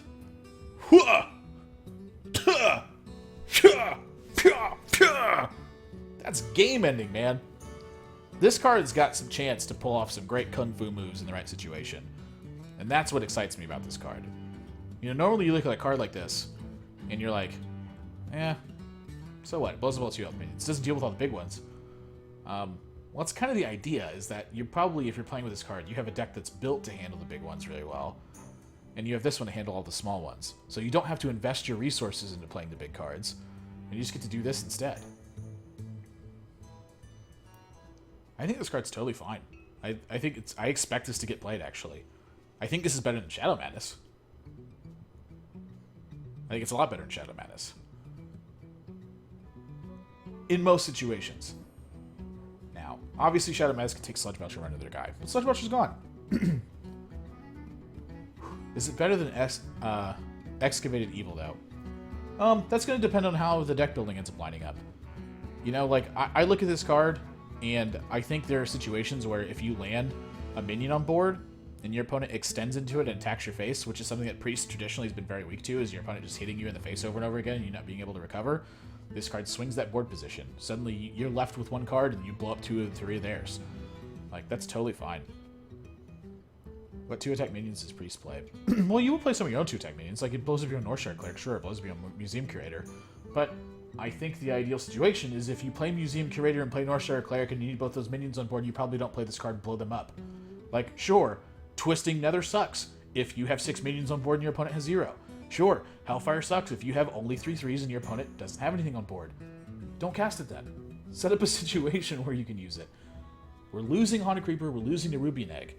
Okay, so they can't just play those cards and go, go ahead, try to blow my stuff up. You're going to die if you blow my stuff up. That doesn't exist anymore. And when that happens, this card becomes a lot better. Expect this to get played.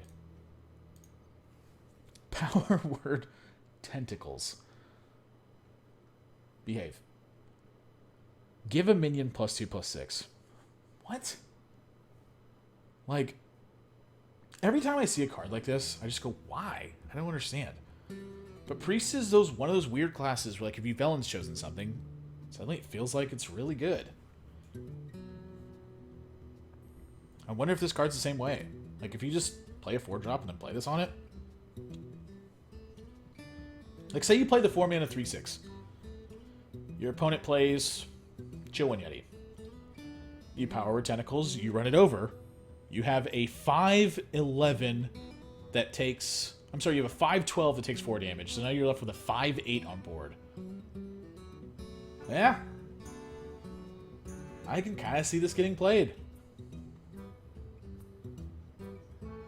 Would +4/+6 have been too strong? Probably. Yeah, +4/+6 would have been really busted, Valk Ellis. Because at +4/+6, just anything you stick it on is going to run over the 5-drop at that point. Can this work with combo? I think it can, but I think it just works on its own. Like, you just stick a guy to the board and play this. It's pretty good. The problem is going to be sticking a guy to the board. Like, take a look at the priest cards we have so far.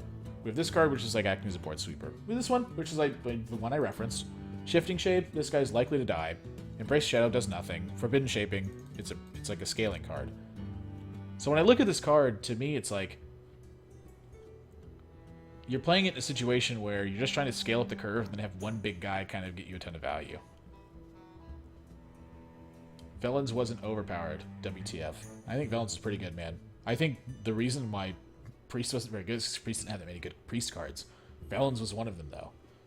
Velens was like how you won games when you played Priest. You know, that's something to think about. The problem with this is that you're loading up on one card. Loading up on one card is like, it's tough. Like, it leaves you vulnerable. That's something I always think about, is how vulnerable are you afterwards?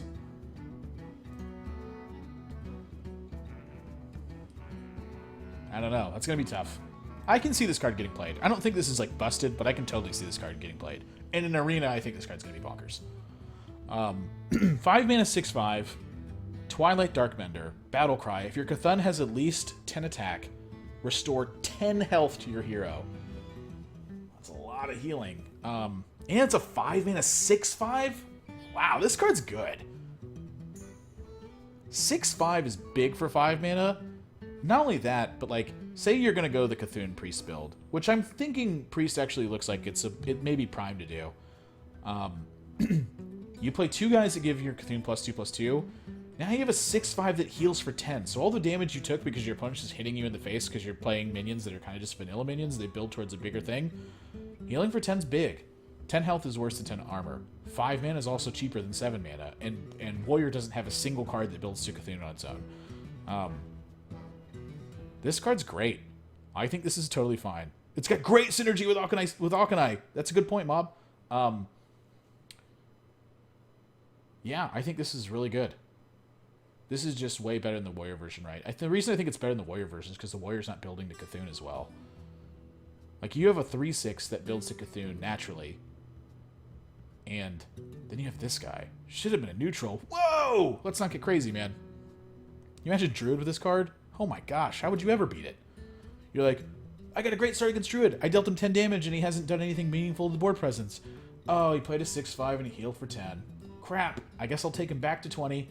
Oh, he played a 5/7 taunt. The game's over. Aggro needs to be a viable strategy. It doesn't need to be broken, but it needs to be viable. I can definitely see this card making a very heavy impact in a lot of the builds. You know, the fact that you can forego hero powers and just play stuff with all your Cthulhu guys, and then just play this guy and heal for 10, all the hero powers you didn't get to get in, I think that's pretty important. Plus, something that Priest is actually missing is kind of like really viable burst healing potential. You know, like, you had Flash Heal as your option before. You had Holy Fire. Holy Fire is horrible. But this card, it's a 6/5. Heals for 10. Totally good. I can definitely see this card getting played a lot. If you're playing Cthulhu Priest. Speaking of healing, 5 mana, 4/5, Battlecry restore 5 health. It's okay. I can see this being usable, but I don't think this is going to change anything. Just another option. Just restore 5 health for a 4/5. 5 mana. Decent. Herald of Volash. 6 mana, 5/5. Battlecry, summon a 1/1 copy of each of your other minions. Prerequisite. We have to have meaningful minions in play. We have to have 6 mana that we can invest into a card that is not... that is potentially not affecting our opponent's board. The 1/1s have to do something afterwards.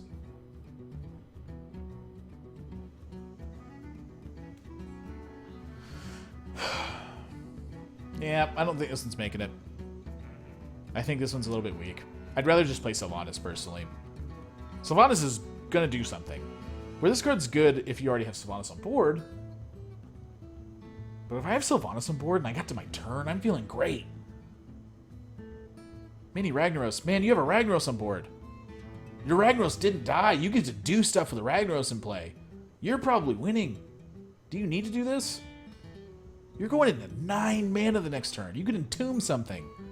You could heal for 10 with that Cthulhu guy. Works with the Cthulhu buffer cards, though. It doesn't trigger the Battle Cry on those, which most of the good ones, Battle Cry, give your Cthulhu +2/+2. So I don't necessarily think that's the direction you want to take at King. Yeah, you need like a persistent effect or like strong death rattles for this to be a thing. And that feels like it's difficult to set up. It's really cool. Like, I think if you can set this up, this is a game-ending effect. But you have to set it up. And that's hard to do. Think about that. You know, oftentimes, Sylvanas is a game-ending effect. It's such a massive swing to the board state. What do we do to set this guy up? Like, again, if we can copy Sylvanas, that means we played Sylvanas. Sylvanas didn't die. We went to our turn with initiative.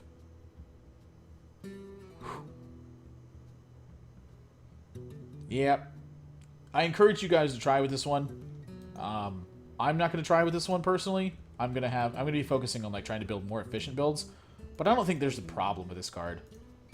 I'm not going to fault anyone for playing this one. Works well with taunts. That is a good point. Does work decently with taunts. I mean, just having extra 1/1 taunts is a thing. It's a lot to invest in a 6/5 though. Again, if you went to your turn and your minions stayed on board and you get to attack with it, unless you're just basically dead on board because your opponent's got too much stuff out.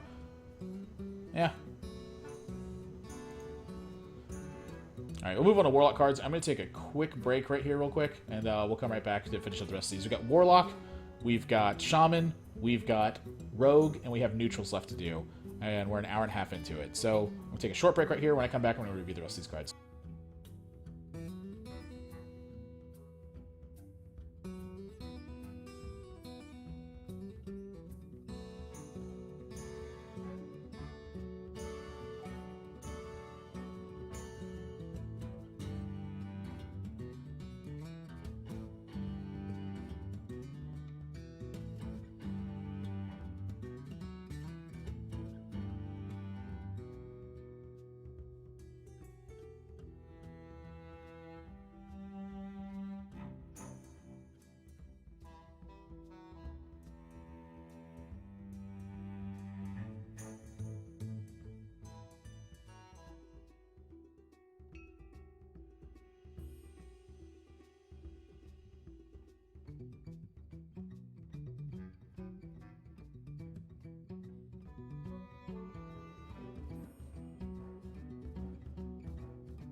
Alright, we are back.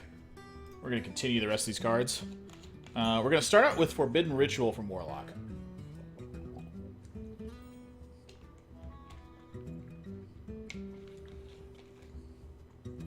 Spend all your mana. Summon that many 1/1 tentacles.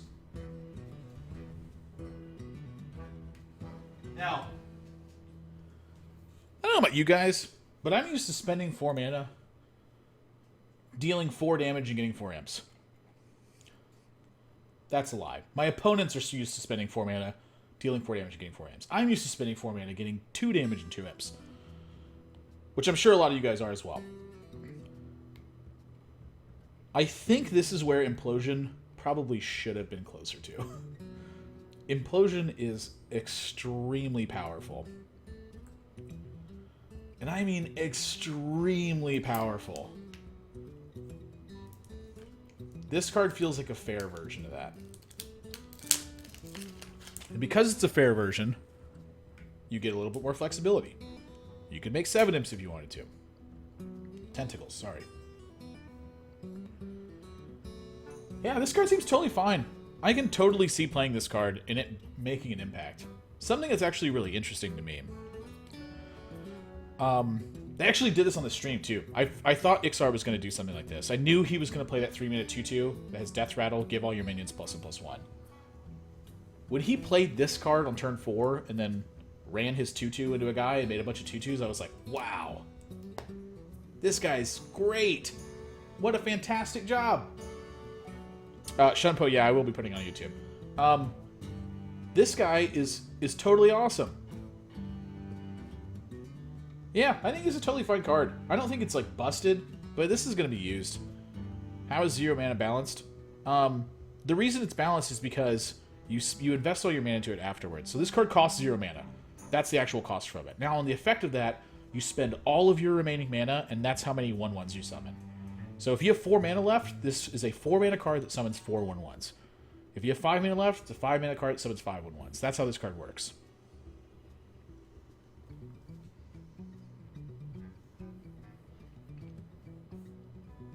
Yeah, I think this one's good. I think this is totally fine. I can see this getting used. I don't think it's going to be crazy good, but I can definitely see it being useful in the right situations. This is the Icky Tentacle that summons as well. Turn 6, Forbidden Ritual, Coin, Reliquary Seeker. Hey, Oz! That's a really good point, actually, with this card. That's a very strong synergy. Minion on turn 1, minion on turn 2, something on turn 3, turn 4, maybe you fill up your board and play Reliquary Seeker here. You have to have the coin with it, though. Have to have the coin with it. Yeah, this is cool. I like this card a lot. Fills up your curve very nicely. This fills up your curve in a much better way, I think, than the Druid version does. Having 1/1s is a lot better than having a bunch of stuff on board that's invested into one thing. Typically speaking. It's not always the case. Like, sometimes you're going to get bit by Wild Pyromancer or Whirlwind or whatever it's going to be, but a lot of times this card's just totally good. Well, it spends 7+ mana. Unfortunately, it will spend 7+ mana. Like, if you have 8 mana, it's going to spend all your mana. You're going to get 7 1/1s. But it feels good as it is. Ginger Ale, thanks for the subscribe, man. I have the alerts turned off for this because this is going to be uploaded to YouTube. Possessed Villager, 1 mana 1/1. Summon a 1/1 Shadow Beast as a Death Rattle. This is kind of like your nod to Knife Juggler, where I feel like Warlock is kind of the Knife Juggler class. You know, you're losing Haunted Creeper, and while this guy's not nearly as good as Haunted Creeper, he's still pretty decent, I think. But he's also restricted to Warlock at this point.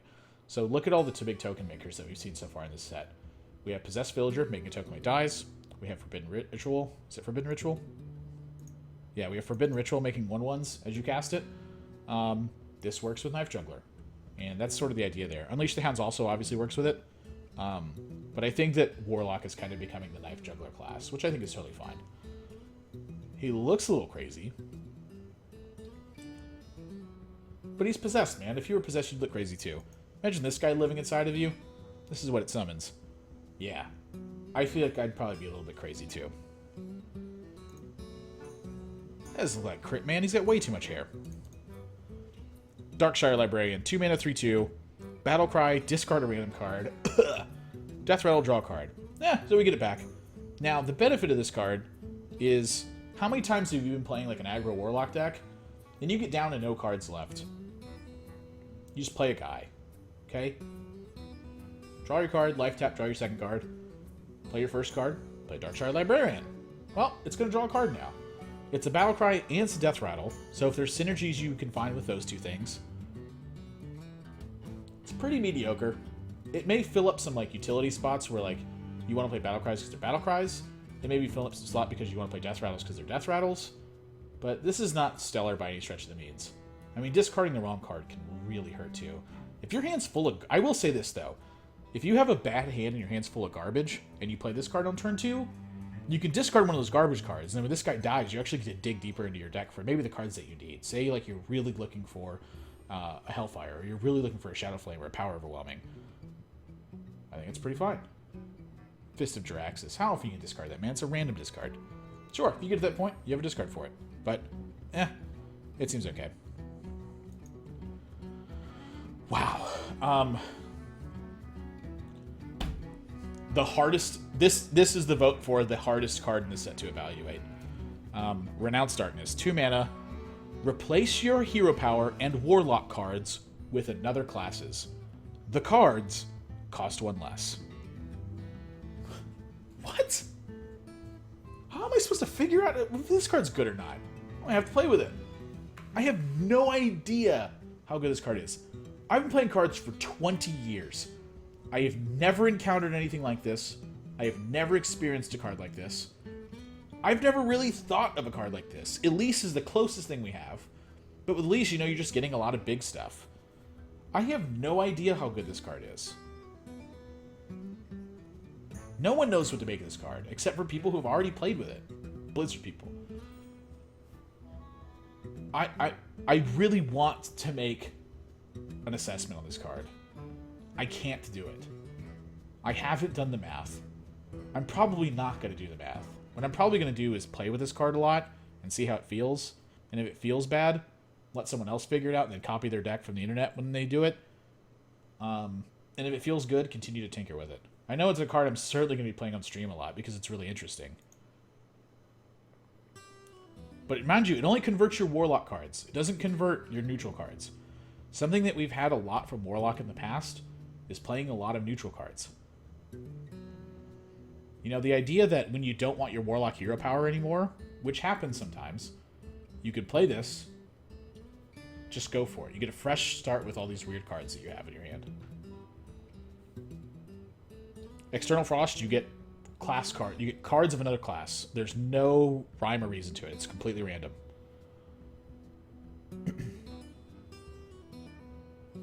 And about every Twitch chat everywhere. That's a good point. Twitch chat definitely knows what to make of this card. I want to give an assessment. I'll give it a 6.5 out of 10. That's what I think, IGN. Was it IGN? I hope I got that right. IGN 6.5. Yeah, I did nail it. Yeah! I memed, guys! I did it. See? Old guys can meme too. I'm just memeing with the best of them.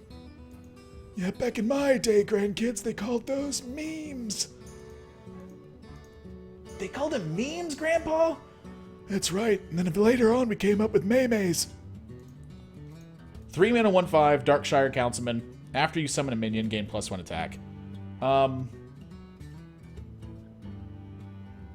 This card's kind of cool.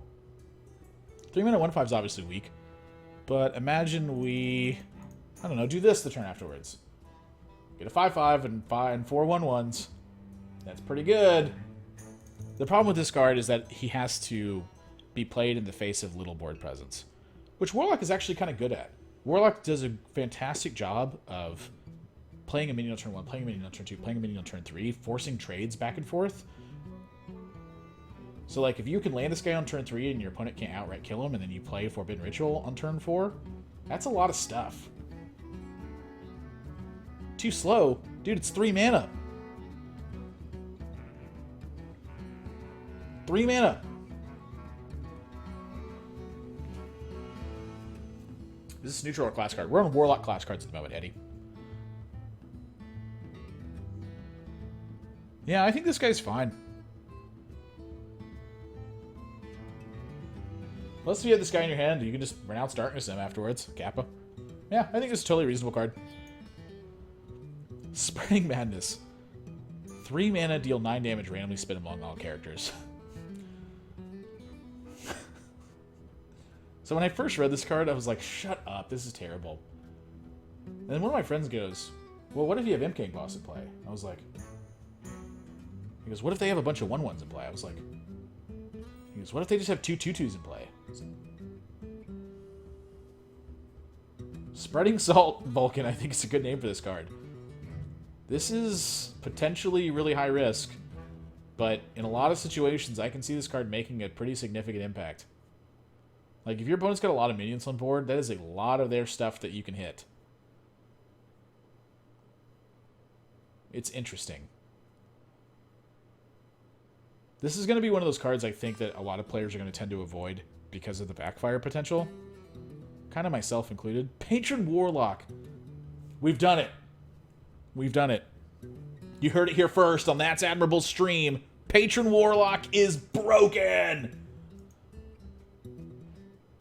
For real though, I don't think this card's that bad. If your opponent has like 2 minions on board that you can hit with this, I think this card can deal some pretty reasonable damage. Exactly, Dronkus. Like, this card does have some backfire potential. So I think it's going to drive some people away from it. But I don't think it's as horrible as I initially thought it was. 5 mana, 5/6. Usher of Souls. Whenever a friendly minion dies, give your Cthulhu +1/+1. I don't think I'm playing Cthulhu Warlock. I might. But if I do, I certainly don't want to just all my guys to die to give it plus and plus 1. Holy crap. 5 mana 5/6 is pretty good.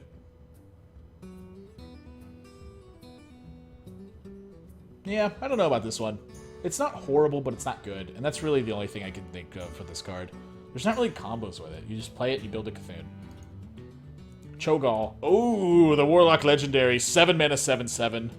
Battle Cry. The next spell you cast this turn costs health instead of mana. Okay.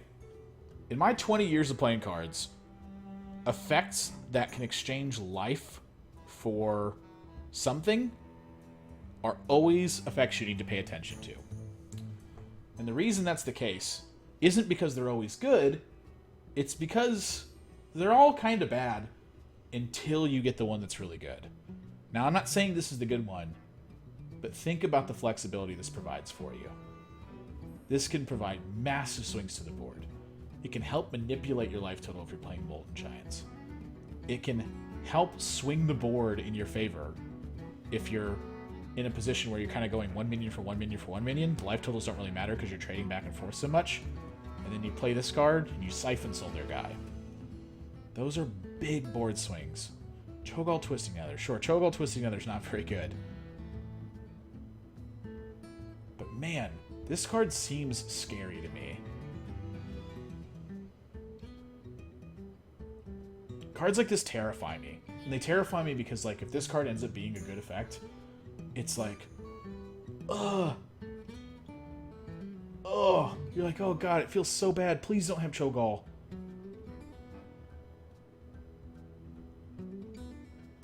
Cho'Gall sucks. Why does Cho'Gall suck, Nils? That's my question. Why does Cho'Gall suck? Everyone's dismissing this card. But think about it. The prerequisite to this card is have a spell in your hand and have some life. And have 7 mana. That's totally fine. Druids are losing Force of Nature Savage Roar. They're not just going to kill you after you play this card. Okay? Blade Flurry basically doesn't exist anymore. Decks are going to slow down a lot. You've noticed that. Aggro cards got hit really hard. You have a lot more tools to fight the early game. Now you have a card that provides you tempo. Massive tempo on a turn where you typically don't have it anymore because we're losing Dr. Boom.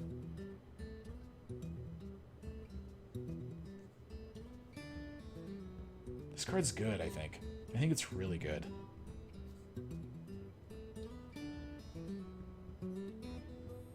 I'm terrified by this card.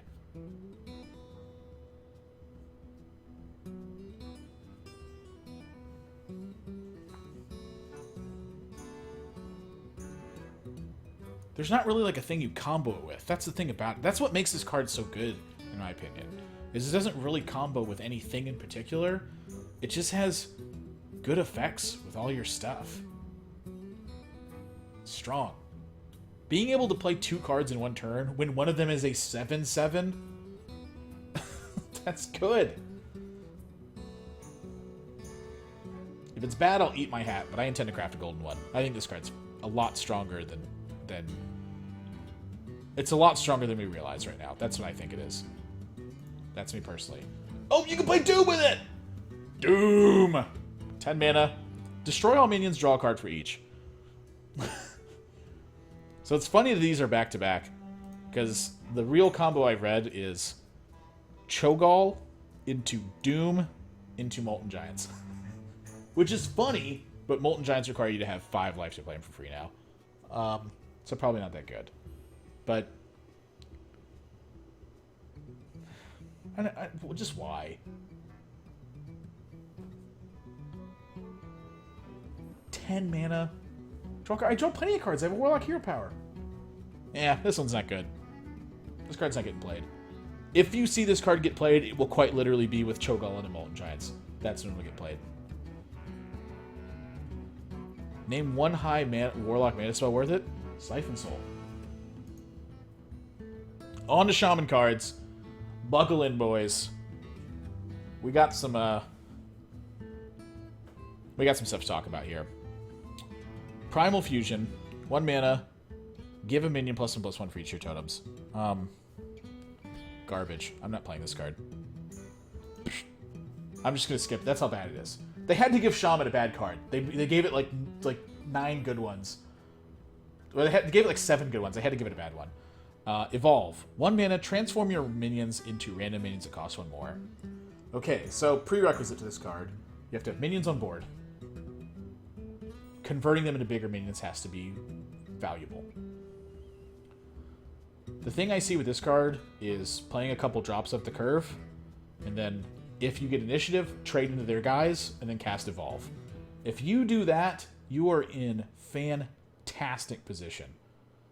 I mean, you are in such good shape afterwards that I can totally see this card getting played.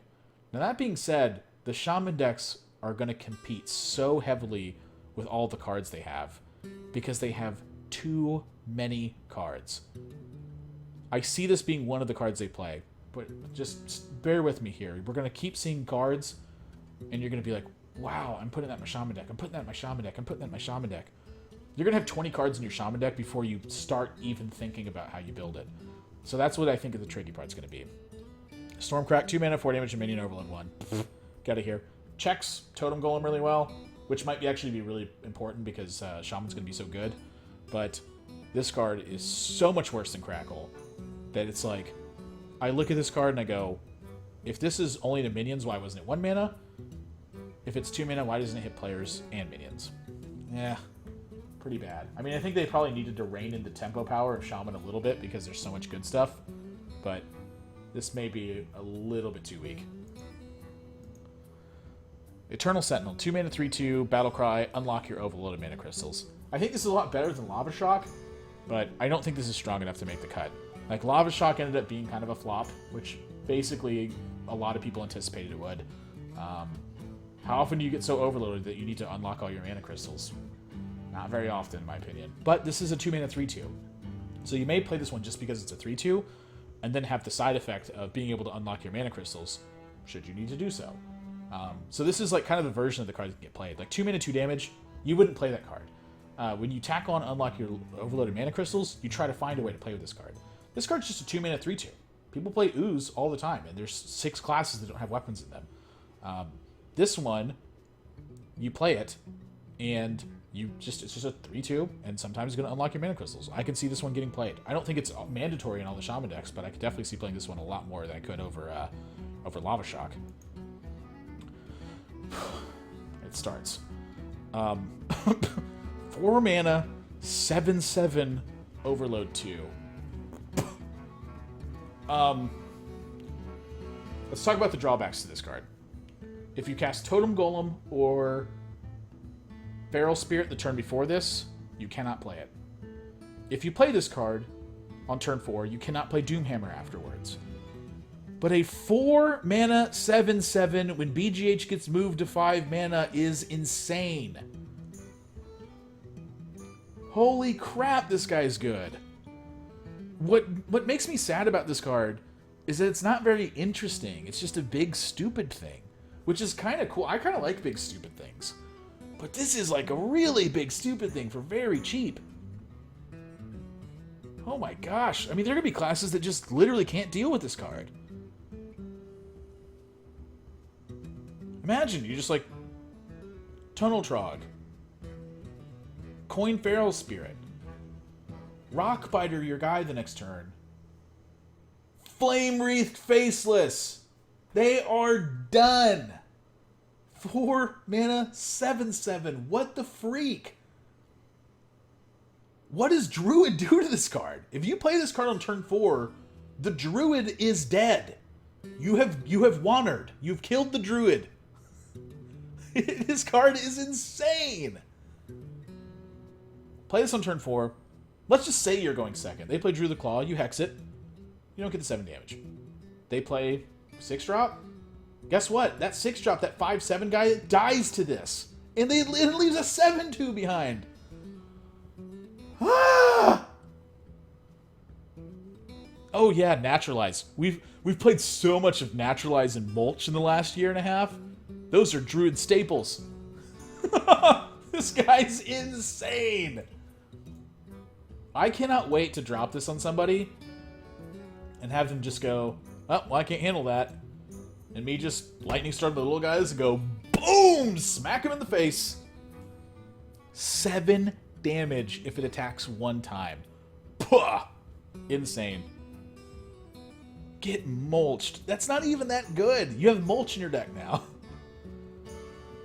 Yeah, this card's like a 4-mana Fell Reaver.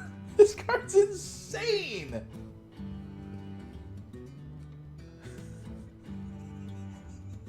I'm so glad this is only a shaman card. Can you imagine, like, having to face down coin, innervate, my greetings, flame wreath faceless? Good God.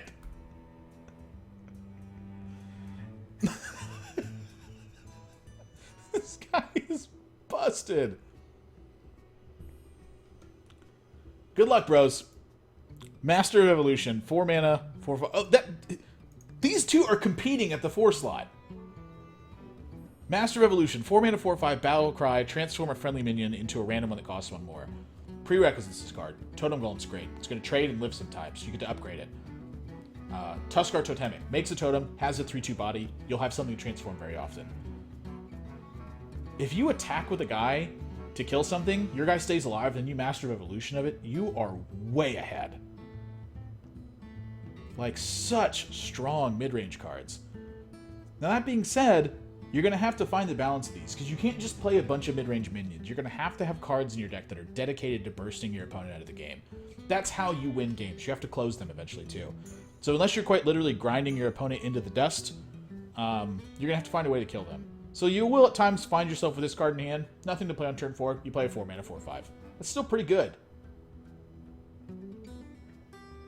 Handlock has turn 4 Mountain Giant. It's not that big of a deal. Yeah, but if you want to play Mountain Giant, you go life tap, life tap. You can't go minion, minion, minion 4/7/7. You can't do that. Shaman can do that. Shaman can go minion, minion, minion 7/7. Handlock cannot go minion, minion, minion Mountain Giant. Very big difference, Games on Brain. This guy's great. If you guys don't have Golden Shaman, be prepared to get him, because Shaman is looking primed with these 2 4-drops. Hammer Twilight, 5 mana 4/2. Death Rattle Summon at 4/2 Elemental. Not making the cut. It's worse than Doomhammer. Don't worry about this card. Here's the summons. Just in case we needed more Shaman cards. I do like this one, though, because it provides diversity. 5 mana 4/6. Whenever your spells deal damage, restore that much health to your hero. I would try to think of this card less in a combo-oriented situation, and just think about it more from the stat value of this guy and what he provides to you later on. If you play this guy on turn 5 and he lives, Lightning Storm looks really good. If you play this guy on turn 5 and he lives, Lava Burst looks really good. If you play this guy on turn 5 and he lives, Lightning Bolt looks really good. It's just a little bit of extra healing. All that stuff can add up. Those little tiny increments can often make the difference between winning and losing games. Sure, you will eventually play this card, use Elemental Destruction afterwards, gain like 20 life off of it. But do you need to do that? For this, it's like, just a 5 mana 4/6 is pretty good. And then being able to follow up with spells and heal yourself back up in the meantime. Like, imagine playing this card against Hunter. Hunter needs to kill this thing. That's a 5 mana 4/6 taunt at that point. Say you have this on turn 7, you play this on turn 5 and have 2 burn spells. You're gaining some life back. This card has the potential to really swing the games back in your favor against the decks that are going to pressure your life total early on, and get extra value afterwards because he's a 4/6.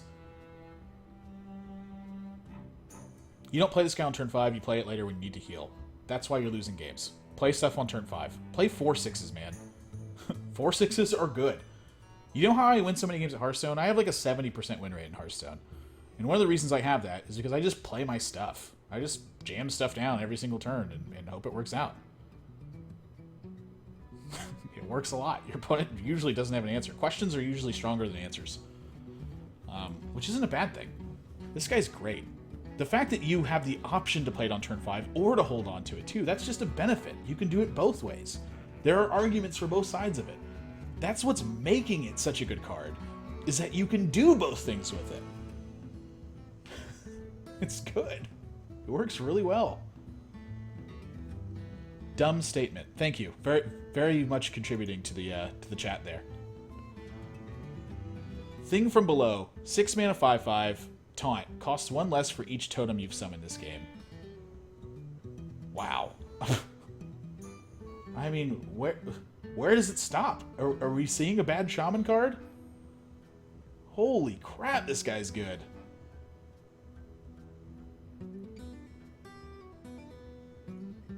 Totem Golem makes this cheaper. If you play Tuskar Totemic, this gets cheaper. You can play this on turn 4.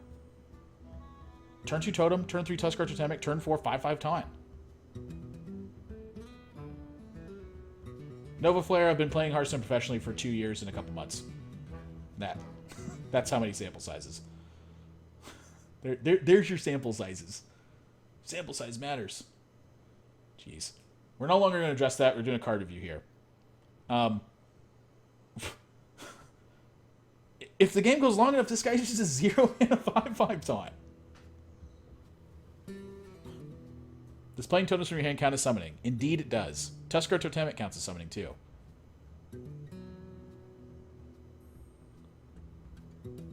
I mean, the Shaman turn 4 is so heavy. You have Thing from Below. You have Master of Evolution. You have Flame Wreath Faceless. I don't know if you can fit all these in the same deck. I mean, maybe they're just so good that you can do that, but goodness gracious, these cards are strong.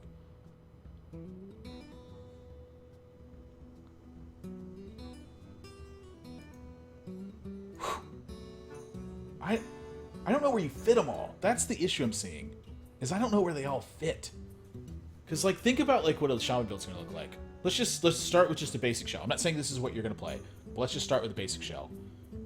2 Lightning Bolts, 2 Rock Biters, 2 Hexes, 2 Feral Spirits, 2 Totem Golems, 2 Lightning Storms. Let's just say that that's your base. That's 12 cards. 2 Thing from Below, 18. Halazeal, 19. 20, 21, 22, 23. 24? We'll say we played 1 copy of this. 24? We have 24 cards. We haven't added a neutral yet. Something's got to get trimmed. I don't know how you're going to trim it, but if you're a Shaman player, you have so much stuff to work with right now. It's insane. Card without text. The Twilight Elemental, this is what's summoned from the Twilight Hammer. That's this card. We're going to move on to Rogue cards now. This 9th class, we'll get onto neutrals after this. Journey Below. 1 mana, discover a Death Rattle card. Fire. I forgot about Fire Elemental. Goodness gracious. Yeah, Reno Shaman. Reno Shaman might legitimately be a thing. You have so many cards. That's not even a joke. I think Reno Shaman is probably playable. Journey Below, discover a Death Rattle card.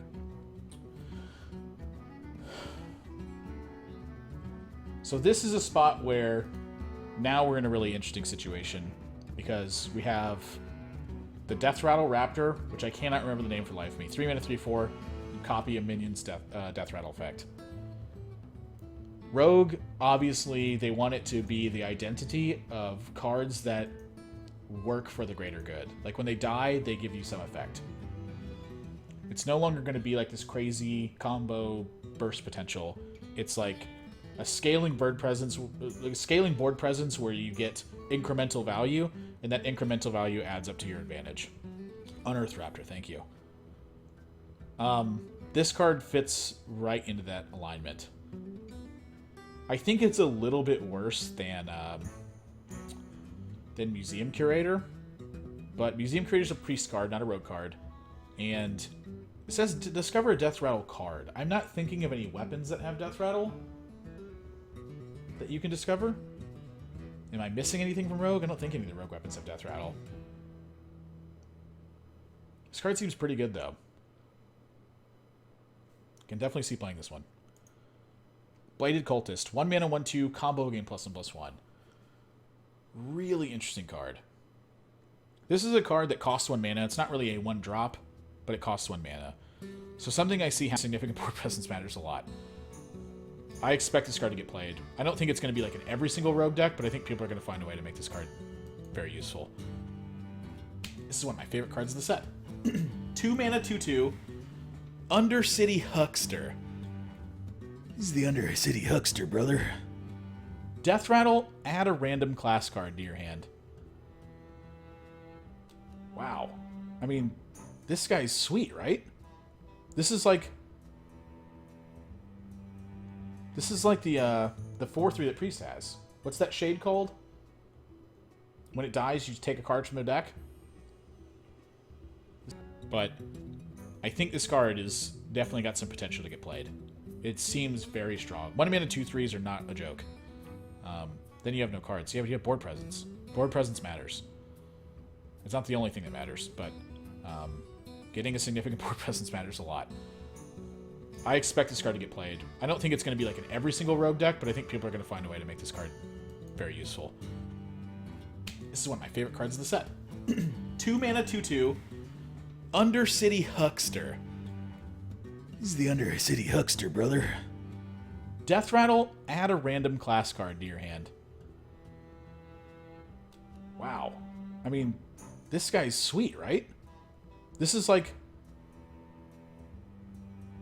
the 4/3 that Priest has. What's that shade called? When it dies, you take a card from the deck. This guy's cool. Playing this guy on turn 2 and then the Raptor on turn 3, like, you basically... This card feels to me like you have an improvement to Loot Hoarder. Where Loot Hoarder's dying to a lot of the 1 damage hero powers and it dies to, like, any of the 1/1 tokens that sit around, the 2/2 is a big difference to that. If your opponent wants to kill it, they're likely going to have to invest something into it. And that's really important. It's a lot like Dark Peddler as well, but sometimes you'll get, like, a really high-cost card that is impactful later on that you can't quite use right now. But I can totally see this card getting played. I expect it to. Like, they tried really hard with Cut Purse, I think, to give rogues, like, an option other than Dagger Up on turn 2. But I think this guy's fitting into that role a lot better than those have. Shadow Strike. 3 mana, deal 5 damage to an undamaged character. Wow, is this card good. This card, I think, kind of competes with Sap, honestly. The cards are different, like very different from each other, because not only is Sap a little bit cheaper, but it also helps you push damage. But is Rogue becoming a push damage class, or is it becoming a generate very good tempo class and just continue to build your board presence? This card is killing Chillwind Yeti, it's killing Tazdingos, it's killing Master of Evolution. This card kills a lot of minions for 3 mana.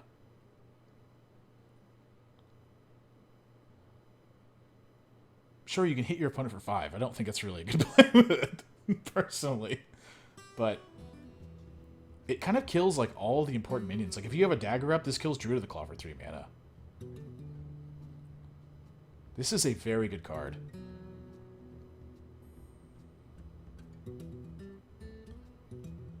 I can totally see this being good. I imagine this card's going to be a 2-of in most rogue decks. This card's so good. The more I think about this card, it also kills Emperor for 3 mana. That's, like, really important. Yeah, but you can prep this. Ugh, this card's gross. Yeah, this card's very good. I expect this card to get played for sure. Include this one in your rogue decks at the start. If you find you're having trouble with it, that'll be something that's really interesting. But I think it's just going to be strong in general. Southsea Squidface. 4 mana, 4/4. Give your weapon +2 attack. And it's a pirate. Or, oh no, Death Rattle. Give your weapon +2 attack. Oh, come on! I thought this was Battle Cry. Oh! Every single time I see a pirate, I'm like, yeah! Battle Cry does something sweet! It's Death Rattle! Oh.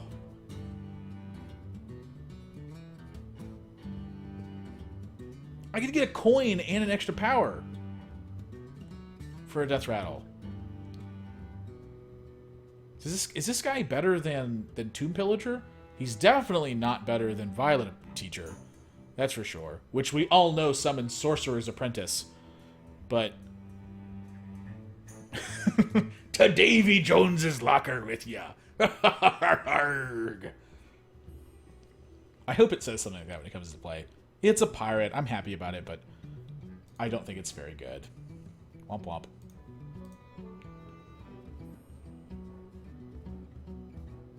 Zeril Poison Mind. 4 mana, 3/2. Battle Cry and Death Rattle. Add a random toxin card to your hand. My gosh. I think this card is so good. Like, when I first saw this card, I was like, it's okay. The more I start to think about it, the way that Rogue is going to play, like, again, look at the minions that we're getting.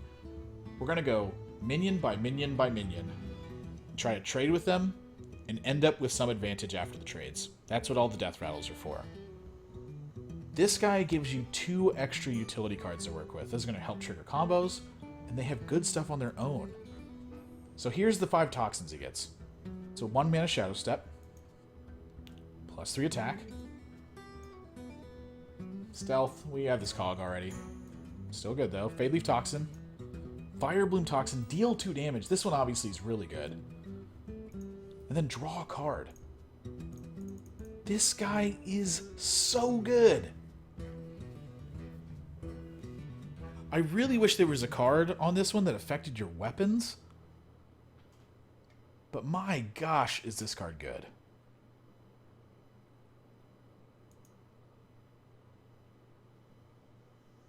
I totally expect this guy to get played. I think he's one of the best rogue cards we've seen in a long time.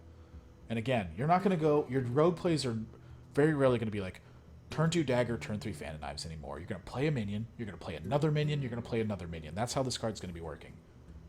And if that strategy ends up being a strong one, this card is going to be insane. It's just too much value. So good. Shadowcaster. 5 mana 4/4. Choose a friendly minion. Add a 1/1 copy to your hand that costs 1. I don't know what to think of this card. Because in one way, I really want to copy this guy, which would be insane. But you have to have the guy live.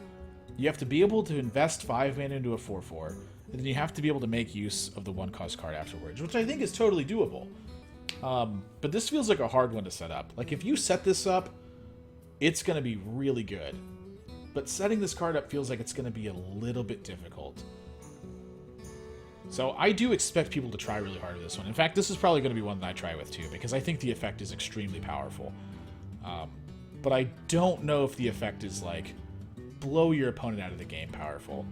This is going to be one of those wait-and-see ones where if the format is slow enough for you to be able to invest in cards like this, it's definitely good.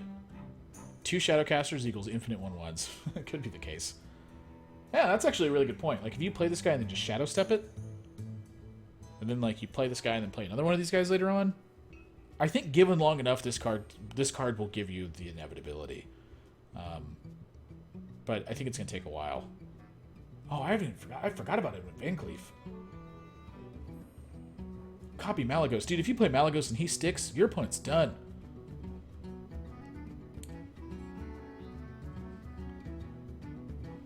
It's just a little bit tough to set up. Like, the comparison I draw is with Azure Drake, where the spell damage on Azure Drake is super relevant. But man, getting extra copies of 1/1 cards can be so good. This guy's gonna be really pissed.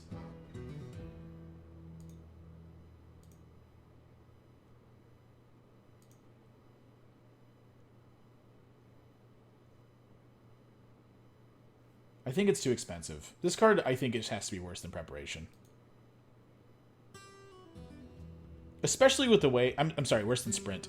Especially just with the way that all the cards are going right now.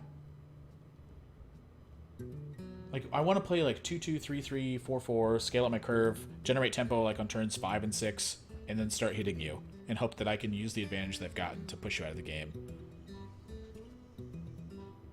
I don't think this card makes the cut. It might, though. I mean, extra copies of cards are definitely good. It's also 6 mana for 3 cards instead of 7 mana for 4 cards. Whew. This is a tough one. I think it's too expensive. This card, I think it has to be worse than Preparation. Especially with the way... I'm sorry, worse than Sprint. Especially just with the way that all the cards are going right now. Like, I want to play, like, 2/2, 3/3, 4/4, scale up my curve, generate tempo, like, on turns 5 and 6, and then start hitting you, and hope that I can use the advantage that I've gotten to push you out of the game. I don't think this card makes the cut. It might, though. I mean, extra copies of cards are definitely good. It's also 6 mana for 3 cards instead of 7 mana for 4 cards. Whew. This is a tough one. I'm going to toy around with it, but I don't necessarily think it's going to be, I don't necessarily think it's going to be that good. We'll see. Blade of Cthulhu. 9 mana, 4/4. Battlecry, destroy a minion. Add its attack and health to Cthulhu, wherever it is. What? 9 mana. Yo, I can play Ysera. Okay? I can play Ragnaros for 8. Like, if I'm playing a Cthulhu deck, this probably makes the cut. But 9 mana is a lot. 9 mana is a ton of mana.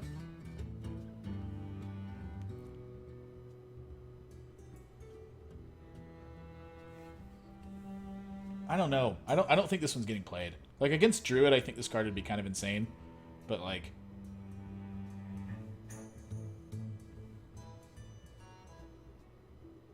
that's just so much. 9 is a lot.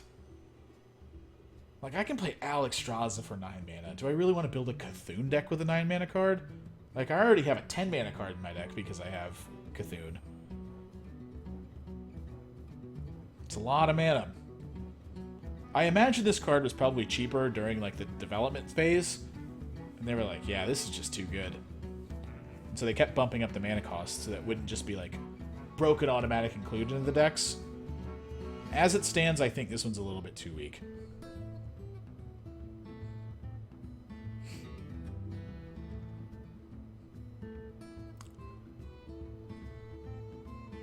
I'll try it. I'm going to try a Cthulhu for every class. I will say that. But I don't think it's making the cut for Rogue. That's me personally. Alright, moving on to neutrals. We're going to round up these neutrals, and then I'm going to get on with my regular everyday stream. Shifter Xerath. 1 mana, 1/1, which you're probably not playing it that way. Each turn this is in your hand, transform it into a random minion. So a couple things to talk about. Number 1, it's not going to stay 1 mana. It'll transform, it'll copy cost as well. If you Emperor Thorson, when it transforms, it keeps the reduction.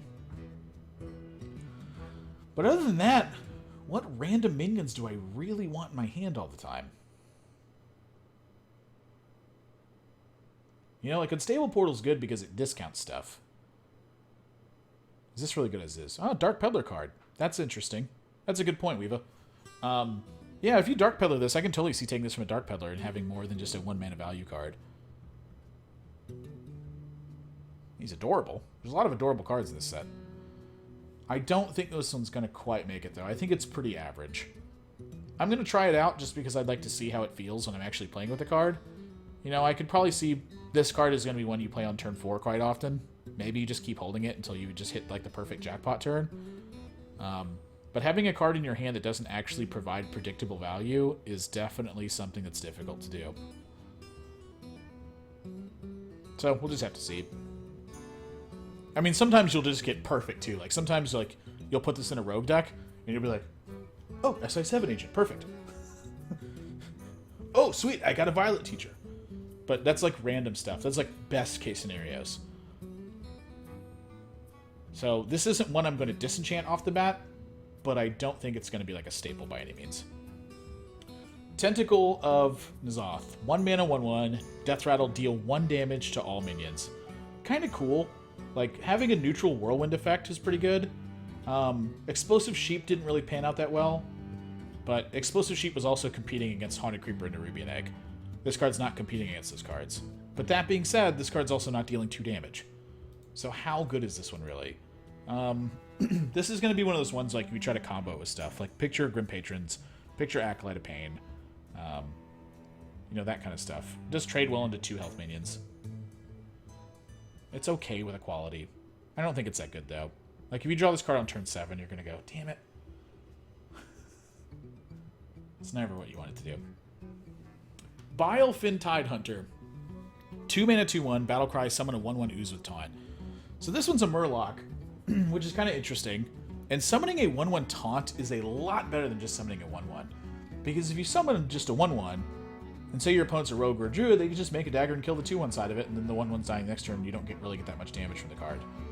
But when you summon a 1/1 taunt, they have to attack the 1/1 taunt. So let's say you played a turn 1, 2-1, and then you played a 2, then you play this guy on turn 2. They have to kill the 1-1 first, and then you have 2 2-1s back behind. That's a lot more damage than it was before, where they just killed your 2-1, killed your 2-1, and didn't think anything of it. Now that being said, it doesn't summon a Murloc, it summons an Ooze, which is this little guy right here that has a tiny little broken sword and a shield. But I'm curious if this guy's going to be playable or not. This is one I want to try with. I think it's going to be a little bit too weak, but it's certainly kind of cool. It's definitely a lot better in Arena than the other one is. Duskboar, 2 mana, 4/1, beast. Nothing exciting, but if you play this on turn 2 and they don't kill it, it's a lot of damage. You play against Rogue, they got to take 4 to kill it. With their hero power, anyway. This card seems fine to me. It's really bad versus Mage, but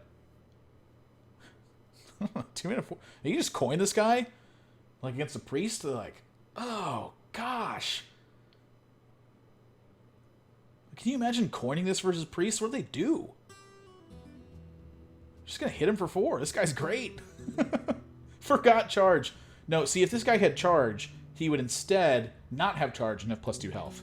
So this guy in development was a 2 mana 4-power minion with -1 health, but they took charge away from him and gave it 1 health instead. Just like they did to Arcane Golem. 2013, 2016, never forget. Nat the Darkfisher, 2 mana 2/4. At the start of your opponent's turn, they have a 50% chance to draw an extra card. Now, the first thing that comes to a lot of people's minds with this is fatigue decks. Where if you get to the situation where them drawing cards is actually a liability, this card works out pretty well. What I first thought of with this card was this is a 2 mana 2/4, so it's going to trade into stuff kind of well. Your opponent doesn't necessarily want to kill it, because they'll draw extra cards from it. And so how much damage can this guy deal if your opponent just doesn't kill it? Like, say you go turn 1, Worgen Infiltrator, turn 2, Nat the Darkfisher. That 2/4 is not dying on turn 2, and you're giving your opponent extra cards. So they're giving you more ways to handle your stuff, but the ideal situation with face decks is that you kill them before they have a chance to answer all your stuff. You want to kill them before they get to that mana. But he's giving them extra options to help fight against it. I think if this was a 1 mana 2/4, this might have been good. But at 2 mana 2/4, I think it's a little bit too weak.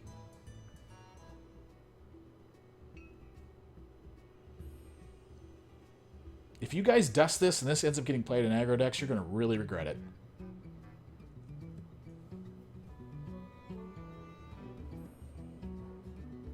I don't think this card's very good, but in the right situation, I can see this guy getting in 6 to 8 damage. Is that worth your opponent drawing 2 cards, though? Probably not.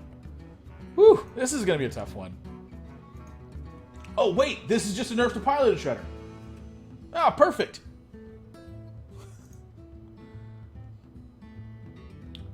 Twilight Geomancer, 2 mana 1/4 taunt.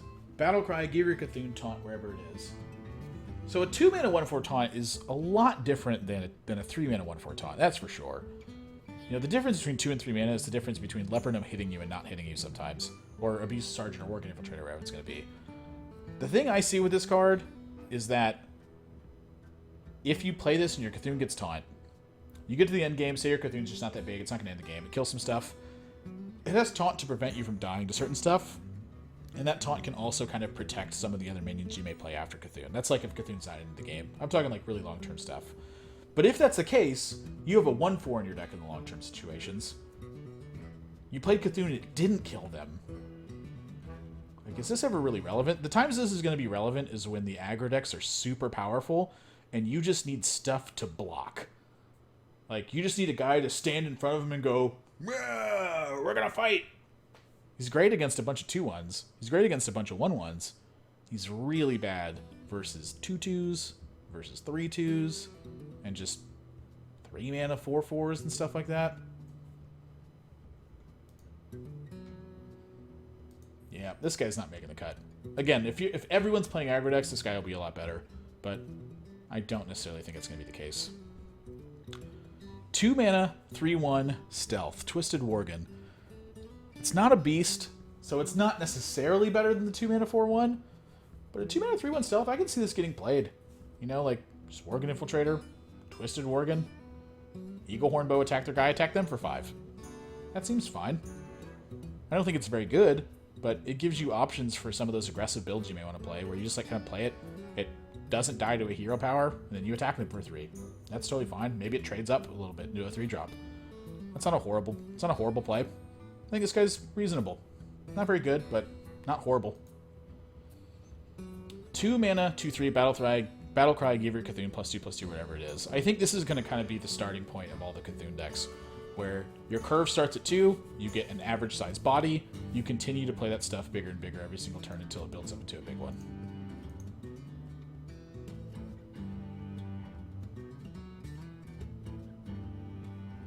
Gosh, I'm just going to have to ban everybody. Is this really the case?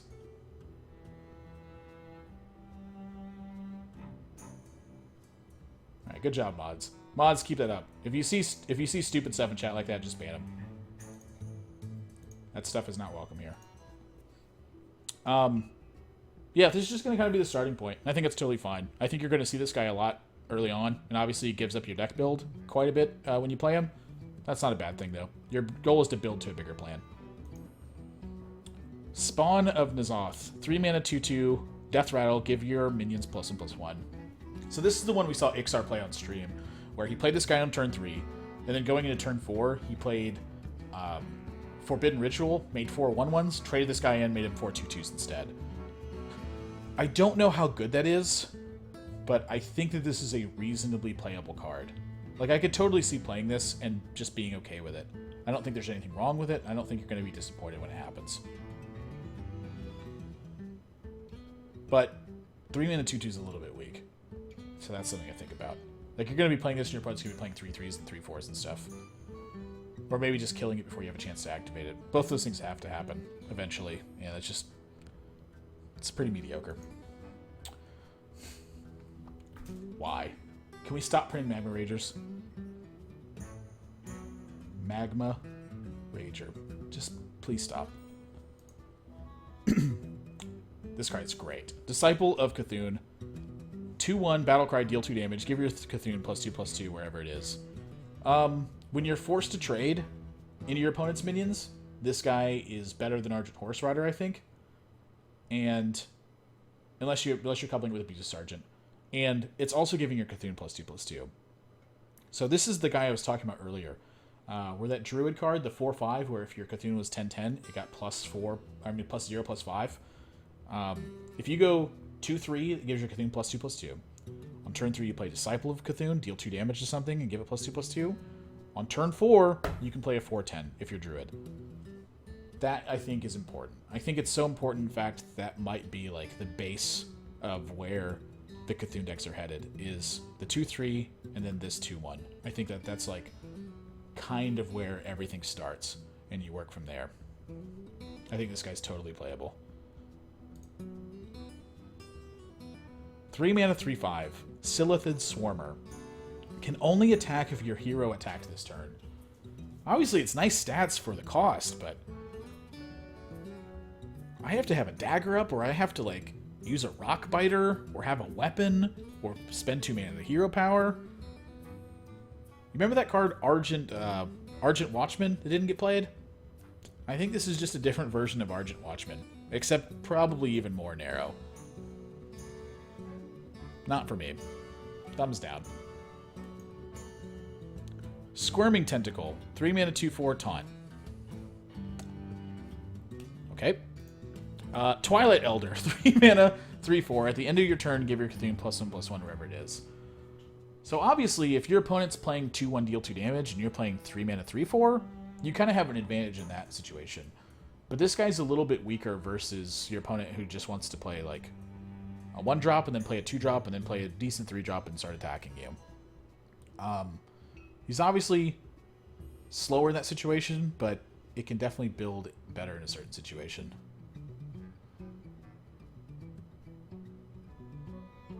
Goodness. Cthulhu decks have some good options in the first couple turns. And I'm curious how important that's going to be. They just need to fight early on, not have the board get overwhelmed, play some stuff to stabilize, and get to Cthulhu.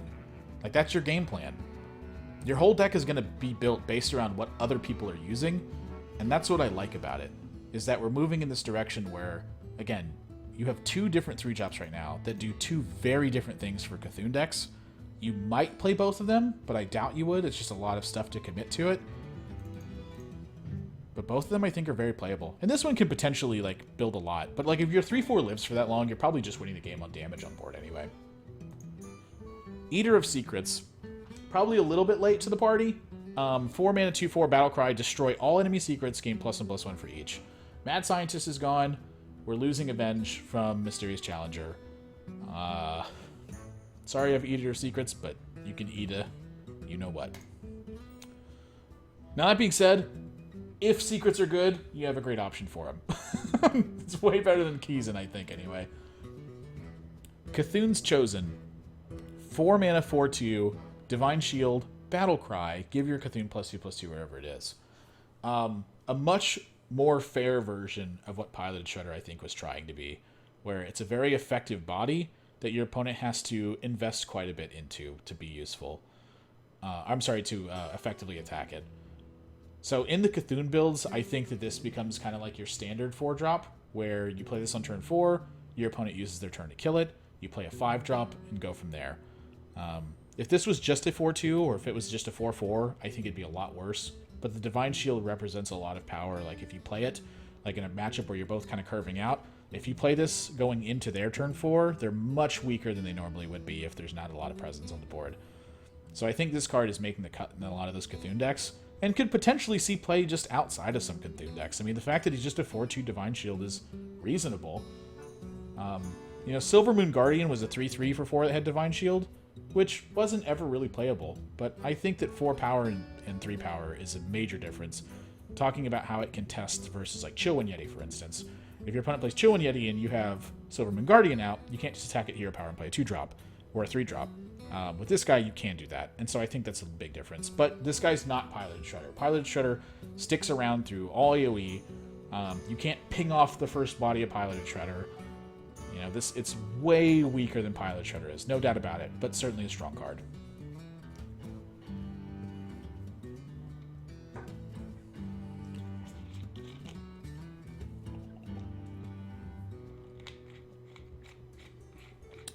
Infested Tauren.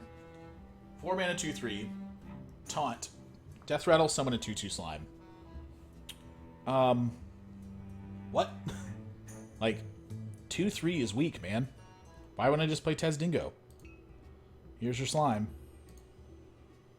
This is like a bad Harvest Golem. No, thank you. 4 mana, 1/1, Taunt, Battlecry. Copy a friendly minion's attack and health. So where is this card most valuable? Like, if you play a 3/4 on turn 3 and then play this guy on turn 4, he's a 4/5 Taunt. Pretty reasonable. If you manage to stick a 7/7 to the board, like, I don't know, Faceless, what's that guy, the Shaman one, the 7/7, and you play this as an 8/8 Taunt? Yeah, that seems like hard. That's a hard prerequisite. Have something good on board that you can copy. Like, the reason Faceless Manipulator was good was because you combined it with charge damage and killed them in one turn. So I guess this guy's pretty good, like, if you power overwhelming something and then copy it, like, that could be really cool. So, like, say you have a 1/1 on board, you play power overwhelming on turn 5, you play this guy, he becomes a 6/6 Taunt, you run over their guy. That's pretty reasonable. But the way this card is going to work is you're going to have some sort of buff, and at 4 mana, I think this may be a little bit too much.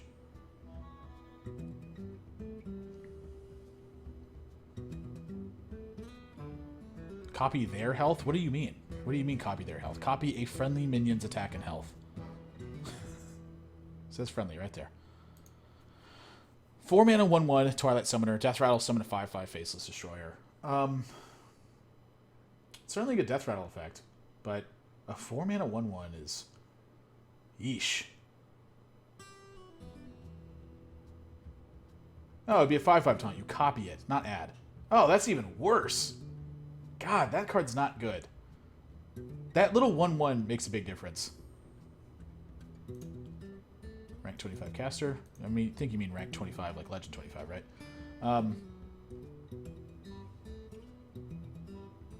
Yeah, this guy's not good. Aberrant Berserker, 4 mana, 3/5, enrage, +2 attack. So if he gets damaged, it becomes a 5/4. Don't we just have 5/4s? Gosh, we just get to ban everyone who says stuff. Read the rules, guys. No insulting, no trash talking, none of that stuff. We're positive around here. If you don't have positive to say, just don't say it. 4 mana, 2/5, your weapons cost 2 left. Blackwater Pirate. Well, I'm glad that it's a pirate, but what am I playing afterwards? Like, play Blackwater Pirate, turn 5 I play Gorehowl? I mean, that's kind of cool, but this is a 2/5.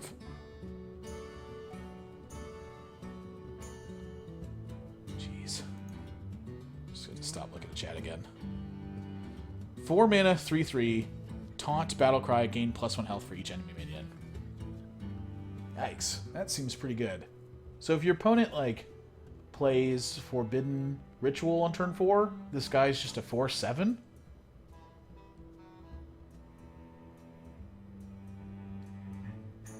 Free Fiery War Axe? What? You just played it on? You played the Fiery War Axe on turn 2. You just hold it in your hand so you can cast it for free with that guy? That seems bad.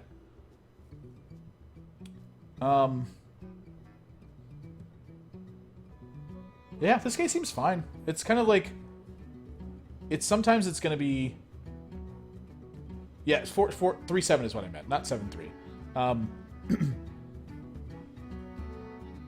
This guy just seems like a Taz Dingo, but sometimes it's just better.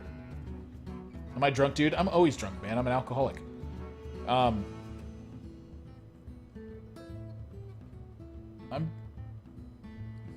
mean, maybe this replaces Taz Dingo in some situations?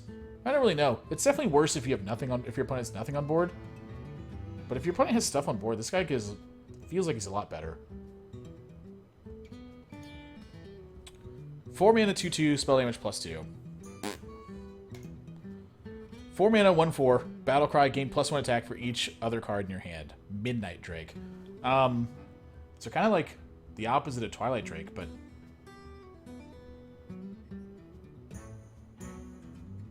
I don't know about this guy. This seems like not as good as Twilight Drake.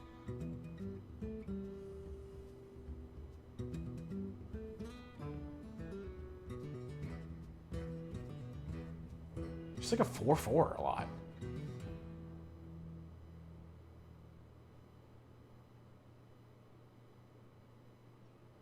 I mean, I guess it could be like a 6/4 sometimes. Do you even want that? I'd rather just have Twilight Drake. I think Twilight Drake's just better, right? Hobgoblin. Perfect combo! That's what I need. 4 mana cards to color with Hobgoblin. 4 mana, 4/2, Death Rattle, draw card. It's fine. It's not good. It's not bad. Just a card. Validated Doomsayer. 5 mana, 0/7. At the start of your turn, set this minion's attack to 7. I'm not sure what to think of this guy, because if your opponent doesn't have anything out, this card's kind of monstrous. But if your opponent's got like 4 power on board, and you play this, they just attack this guy, and then you go to your turn and you have a 7/3, it's just like Salty Dog.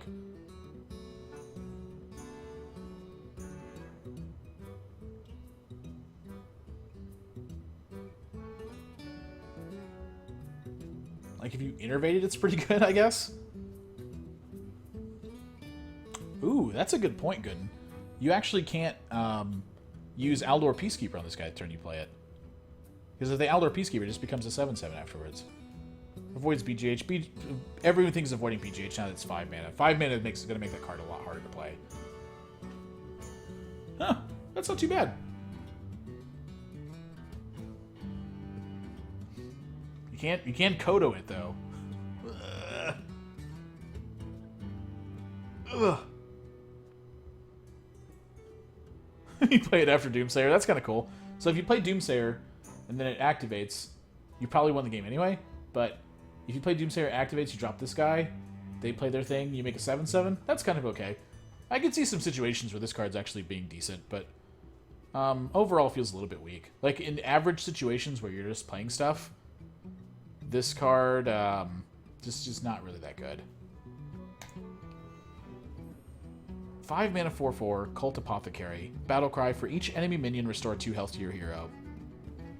I guess. Like, if your opponent's got 7 1/1s in play and you're at 10, it's pretty good. 5 mana 4/4 is not that good, though.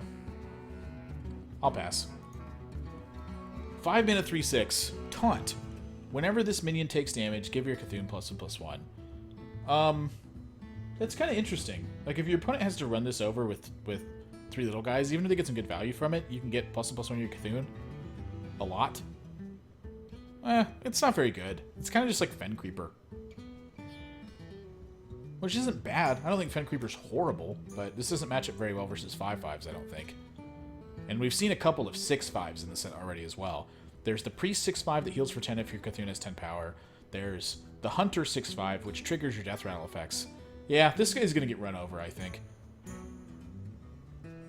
In certain situations, I think this card's really good, but in those situations, Fen Creeper's really good. And we didn't play Fen Creeper before, so I don't think this is making the cut. 5 mana, 3/6. Battlecry, swap stats with a friendly minion. What's the importance of that? 5 mana, 3/6? This is just like... kind of like Fen Creeper with charge? Yeah, no thanks. Psychotron. 5 mana 3/4, Taunt, Divine Shield. Wow. Well, it's cool. I liked Noyatron.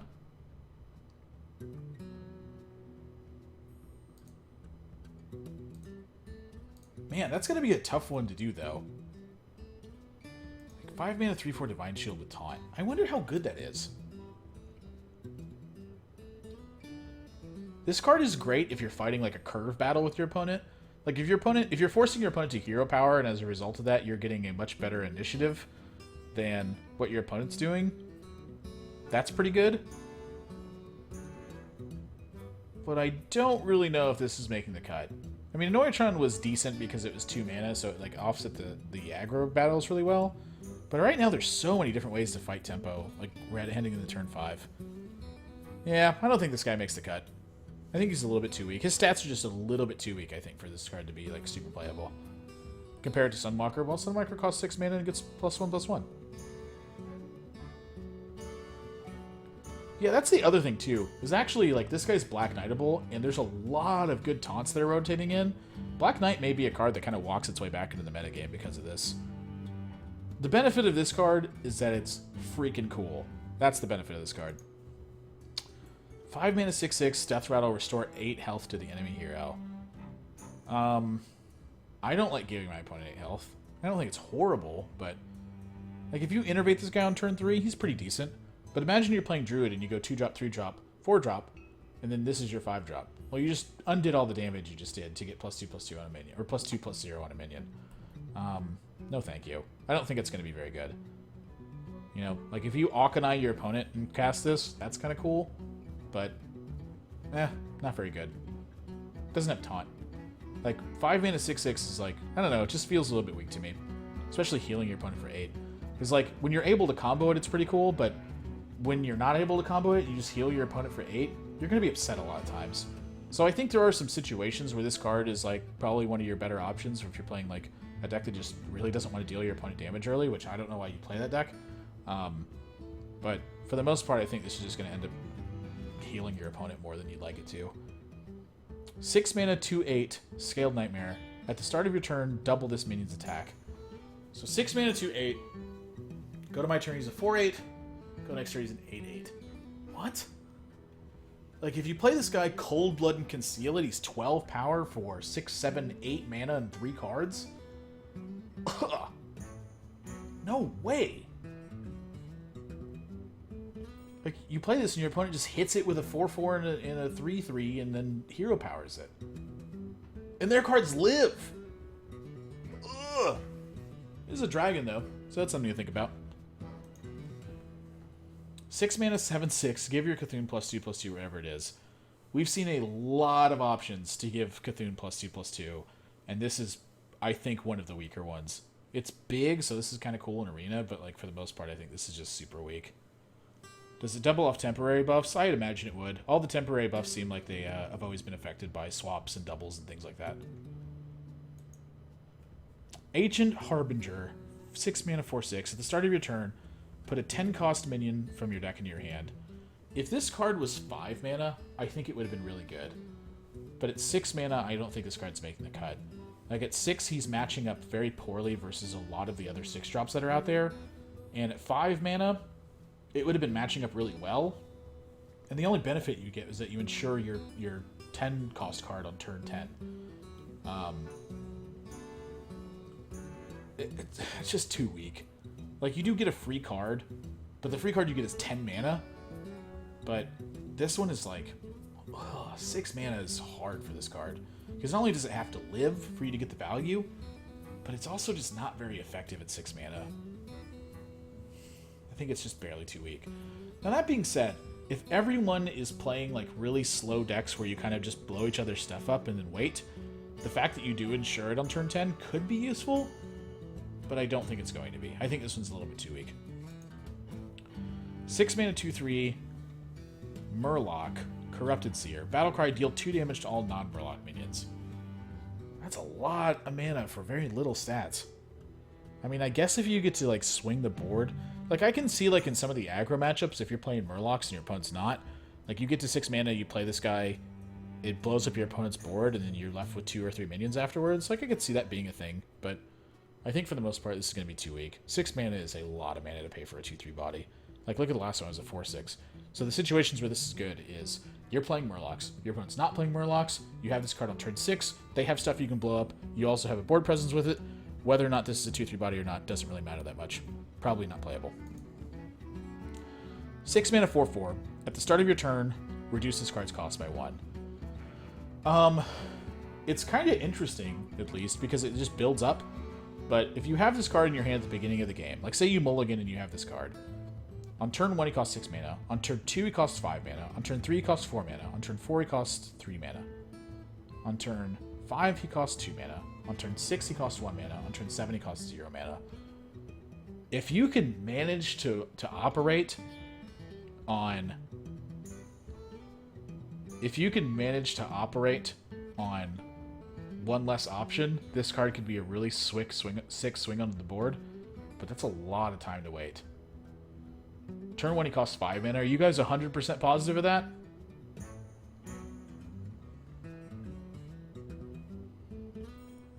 If you guys are 100% positive that it starts out as a 5 mana 4/4 if you have it in your hand, that's very different because a 3 mana 4/4 is pretty good. If you guys are not 100% positive of that, I don't think so. Like, if you guys are assuming that's the case because it's start of your turn. That's what Ben Brode said? Okay, Ben Brode said it. It's definitely a lot better then. So if you have it in your hand on the mulligan, 5 mana on turn 1, 4 mana on turn 2, which means you could innervate it, and then 3 mana on turn 3, which actually isn't that bad.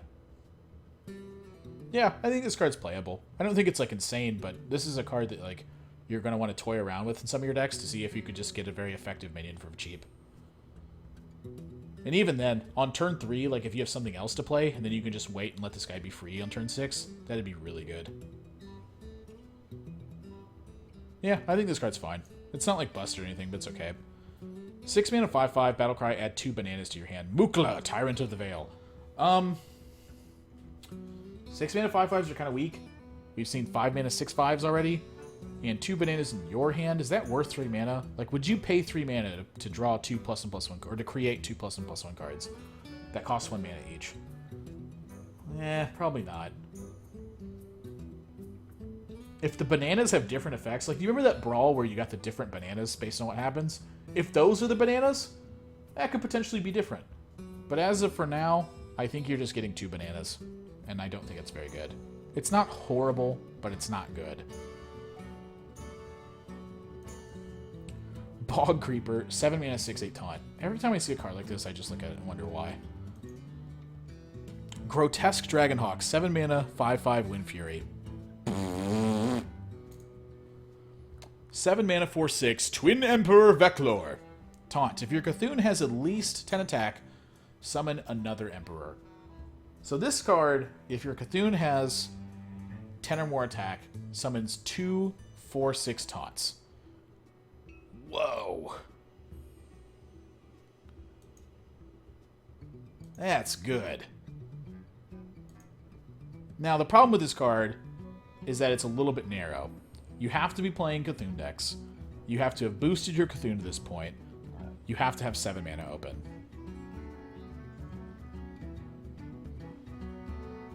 It's a lot of stuff to have happen, but man, if you land that, that's going to be really good. Yeah, that card's great. I can totally see this guy getting played. That's just a strong card. 2/4/6 taunts is a lot. Like, when you're playing against Druid, have you ever hit that turn 10 where they go, Druid of the Claw? Druid of the Claw? And you're like, oh my god, I could beat one of those, but 2 of them so good. That card's good. This card, I definitely expect this card to get played. Cthulhu decks are looking so positioned.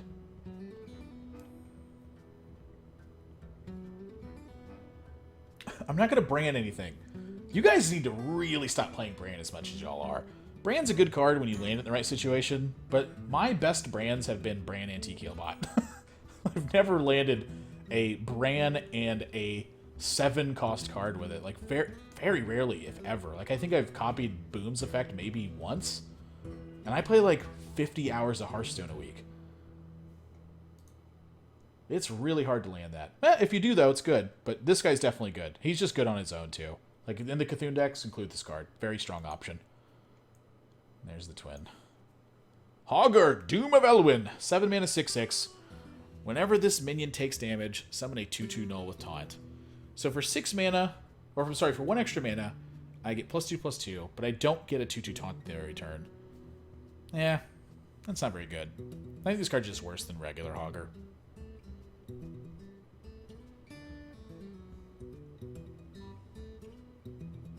Yeah, I don't think this card's very good. I don't anticipate playing this one. Here's the Nully summons, though. Just redone artwork of the Null. Doomcaller. 8 mana, 7/9. Battlecry. Give your Cthulhu +2/+2 wherever it is. If it's dead, shuffle it in your deck. This card is perfect for all those times that you dealt your opponent 26 damage with Cthulhu, and that just wasn't enough, because they also killed Cthulhu, and then you had time to play Doomcaller afterwards, then redraw the Cthulhu, and play it again. This card is way too fancy. I don't anticipate this one ever getting played. Like, you and your opponent would have to be playing, like, the greediest of greedy decks for this to really be working. If you play Cthulhu, you should probably win the game. That card's going to be insane good. So against Control Warrior. Sometimes, yeah, but against Control Warrior, if they don't kill you, you can just keep building. Yeah, this card's pretty weak. In the greediest of greedy matchups, this is an option. But for the most part, pretty bad card. 8 mana, 6/10. Cool. The Boogie Monster. 8 mana, 6/7.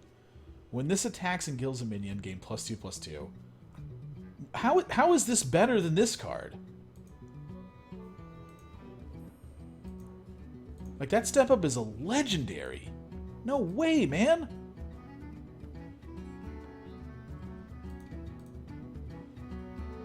I guess you gotta make some bad cards. 9 mana, 5/9, taunt. Can't be targeted by spells or hero powers. I actually think this guy is, like, mildly playable.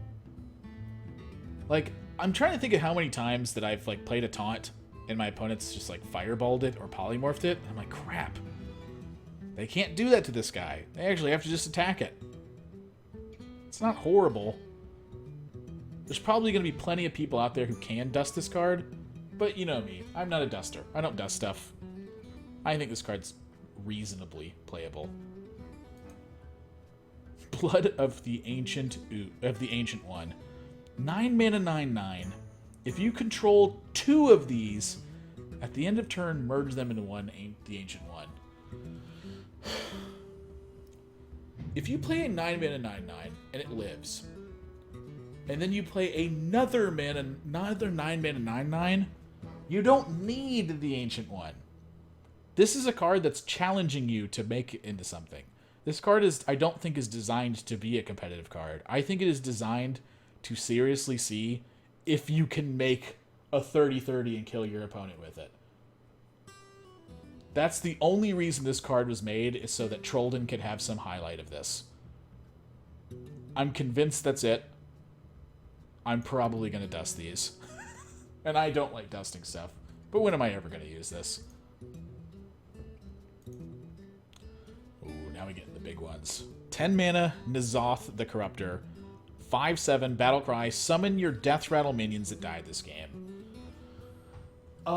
If you get to that point and you are not dead, this card is a very big swing in what's going on. Like, that's a lot of stuff to summon.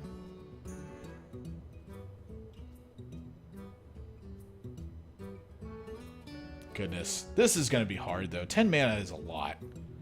It might be okay. This is going to be one of those ones where, like, again, it's like, it depends on what the metagame rolls out to.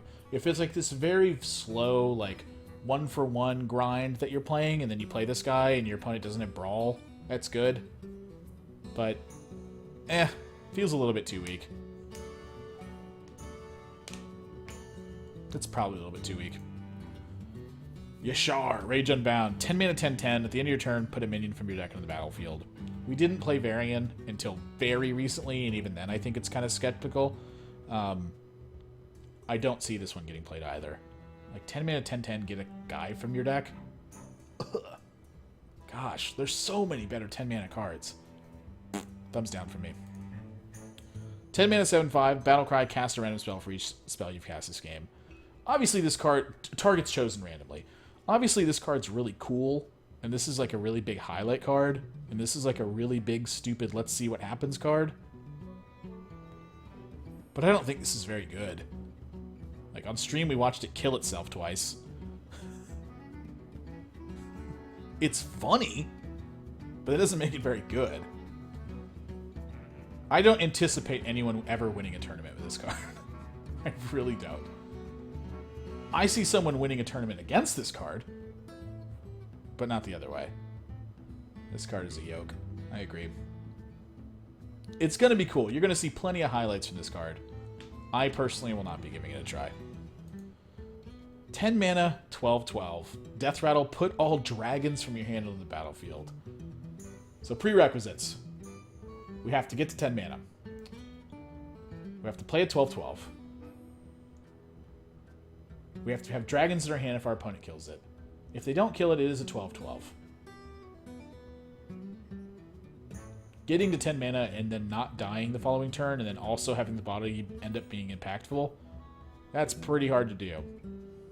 It's really cool, but again, this is kind of like a challenging you to see how much stuff you can put on the battlefield kind of card. Like, how many dragons can you make? That's what this card tells me. As a result of that, I don't think it's very good. I think I would have liked to see something way cooler from this card.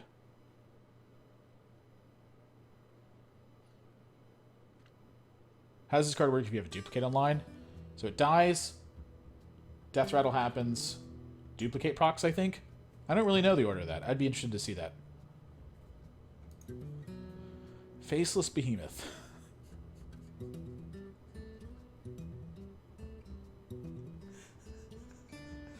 $10 mana, 10/10. Why not? Let's play a 10 mana, 10/10. That seems cool, right?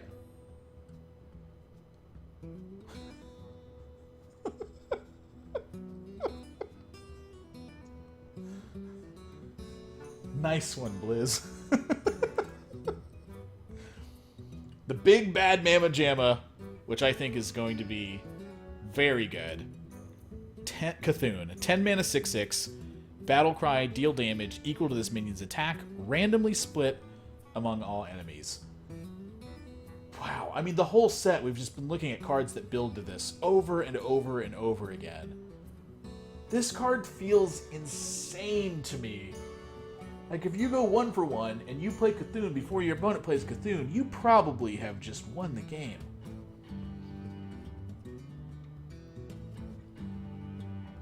Goodness gracious.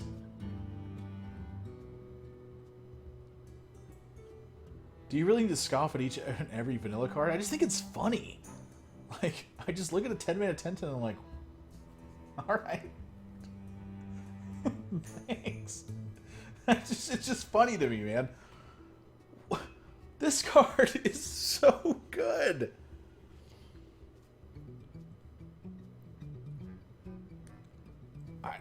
I mean, I'm literally gonna try all 9 classes with Cthulhu, and I'm gonna play the crap out of this card until I find what I feel like is the best way to do this.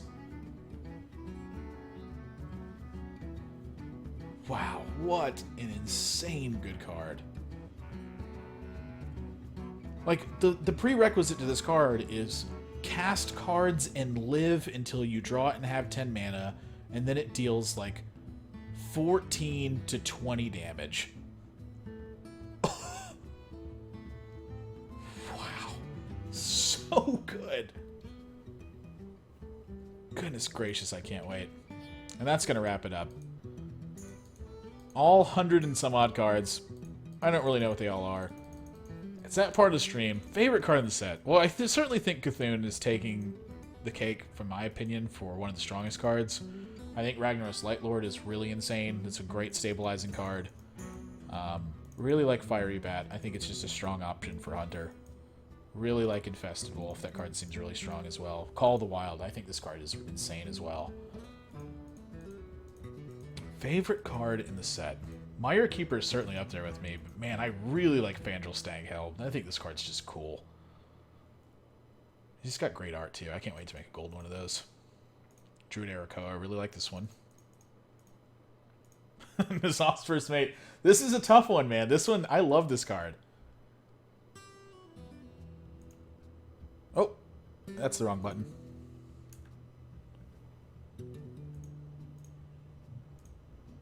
How did I even do that? What did I even hit to do that? Favorite card in the set?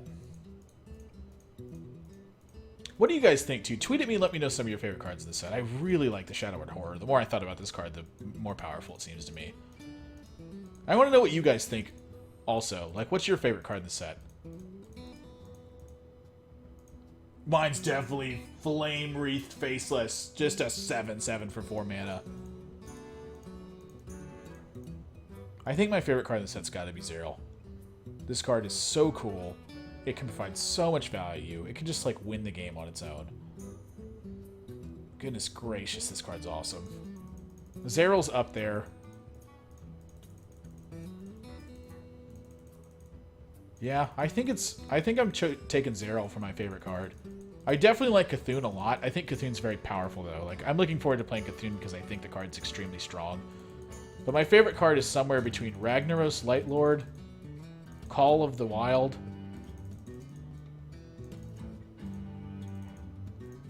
Fandral Staghelm. Yeah, it's somewhere around there. Those are like my top picks in the set for me.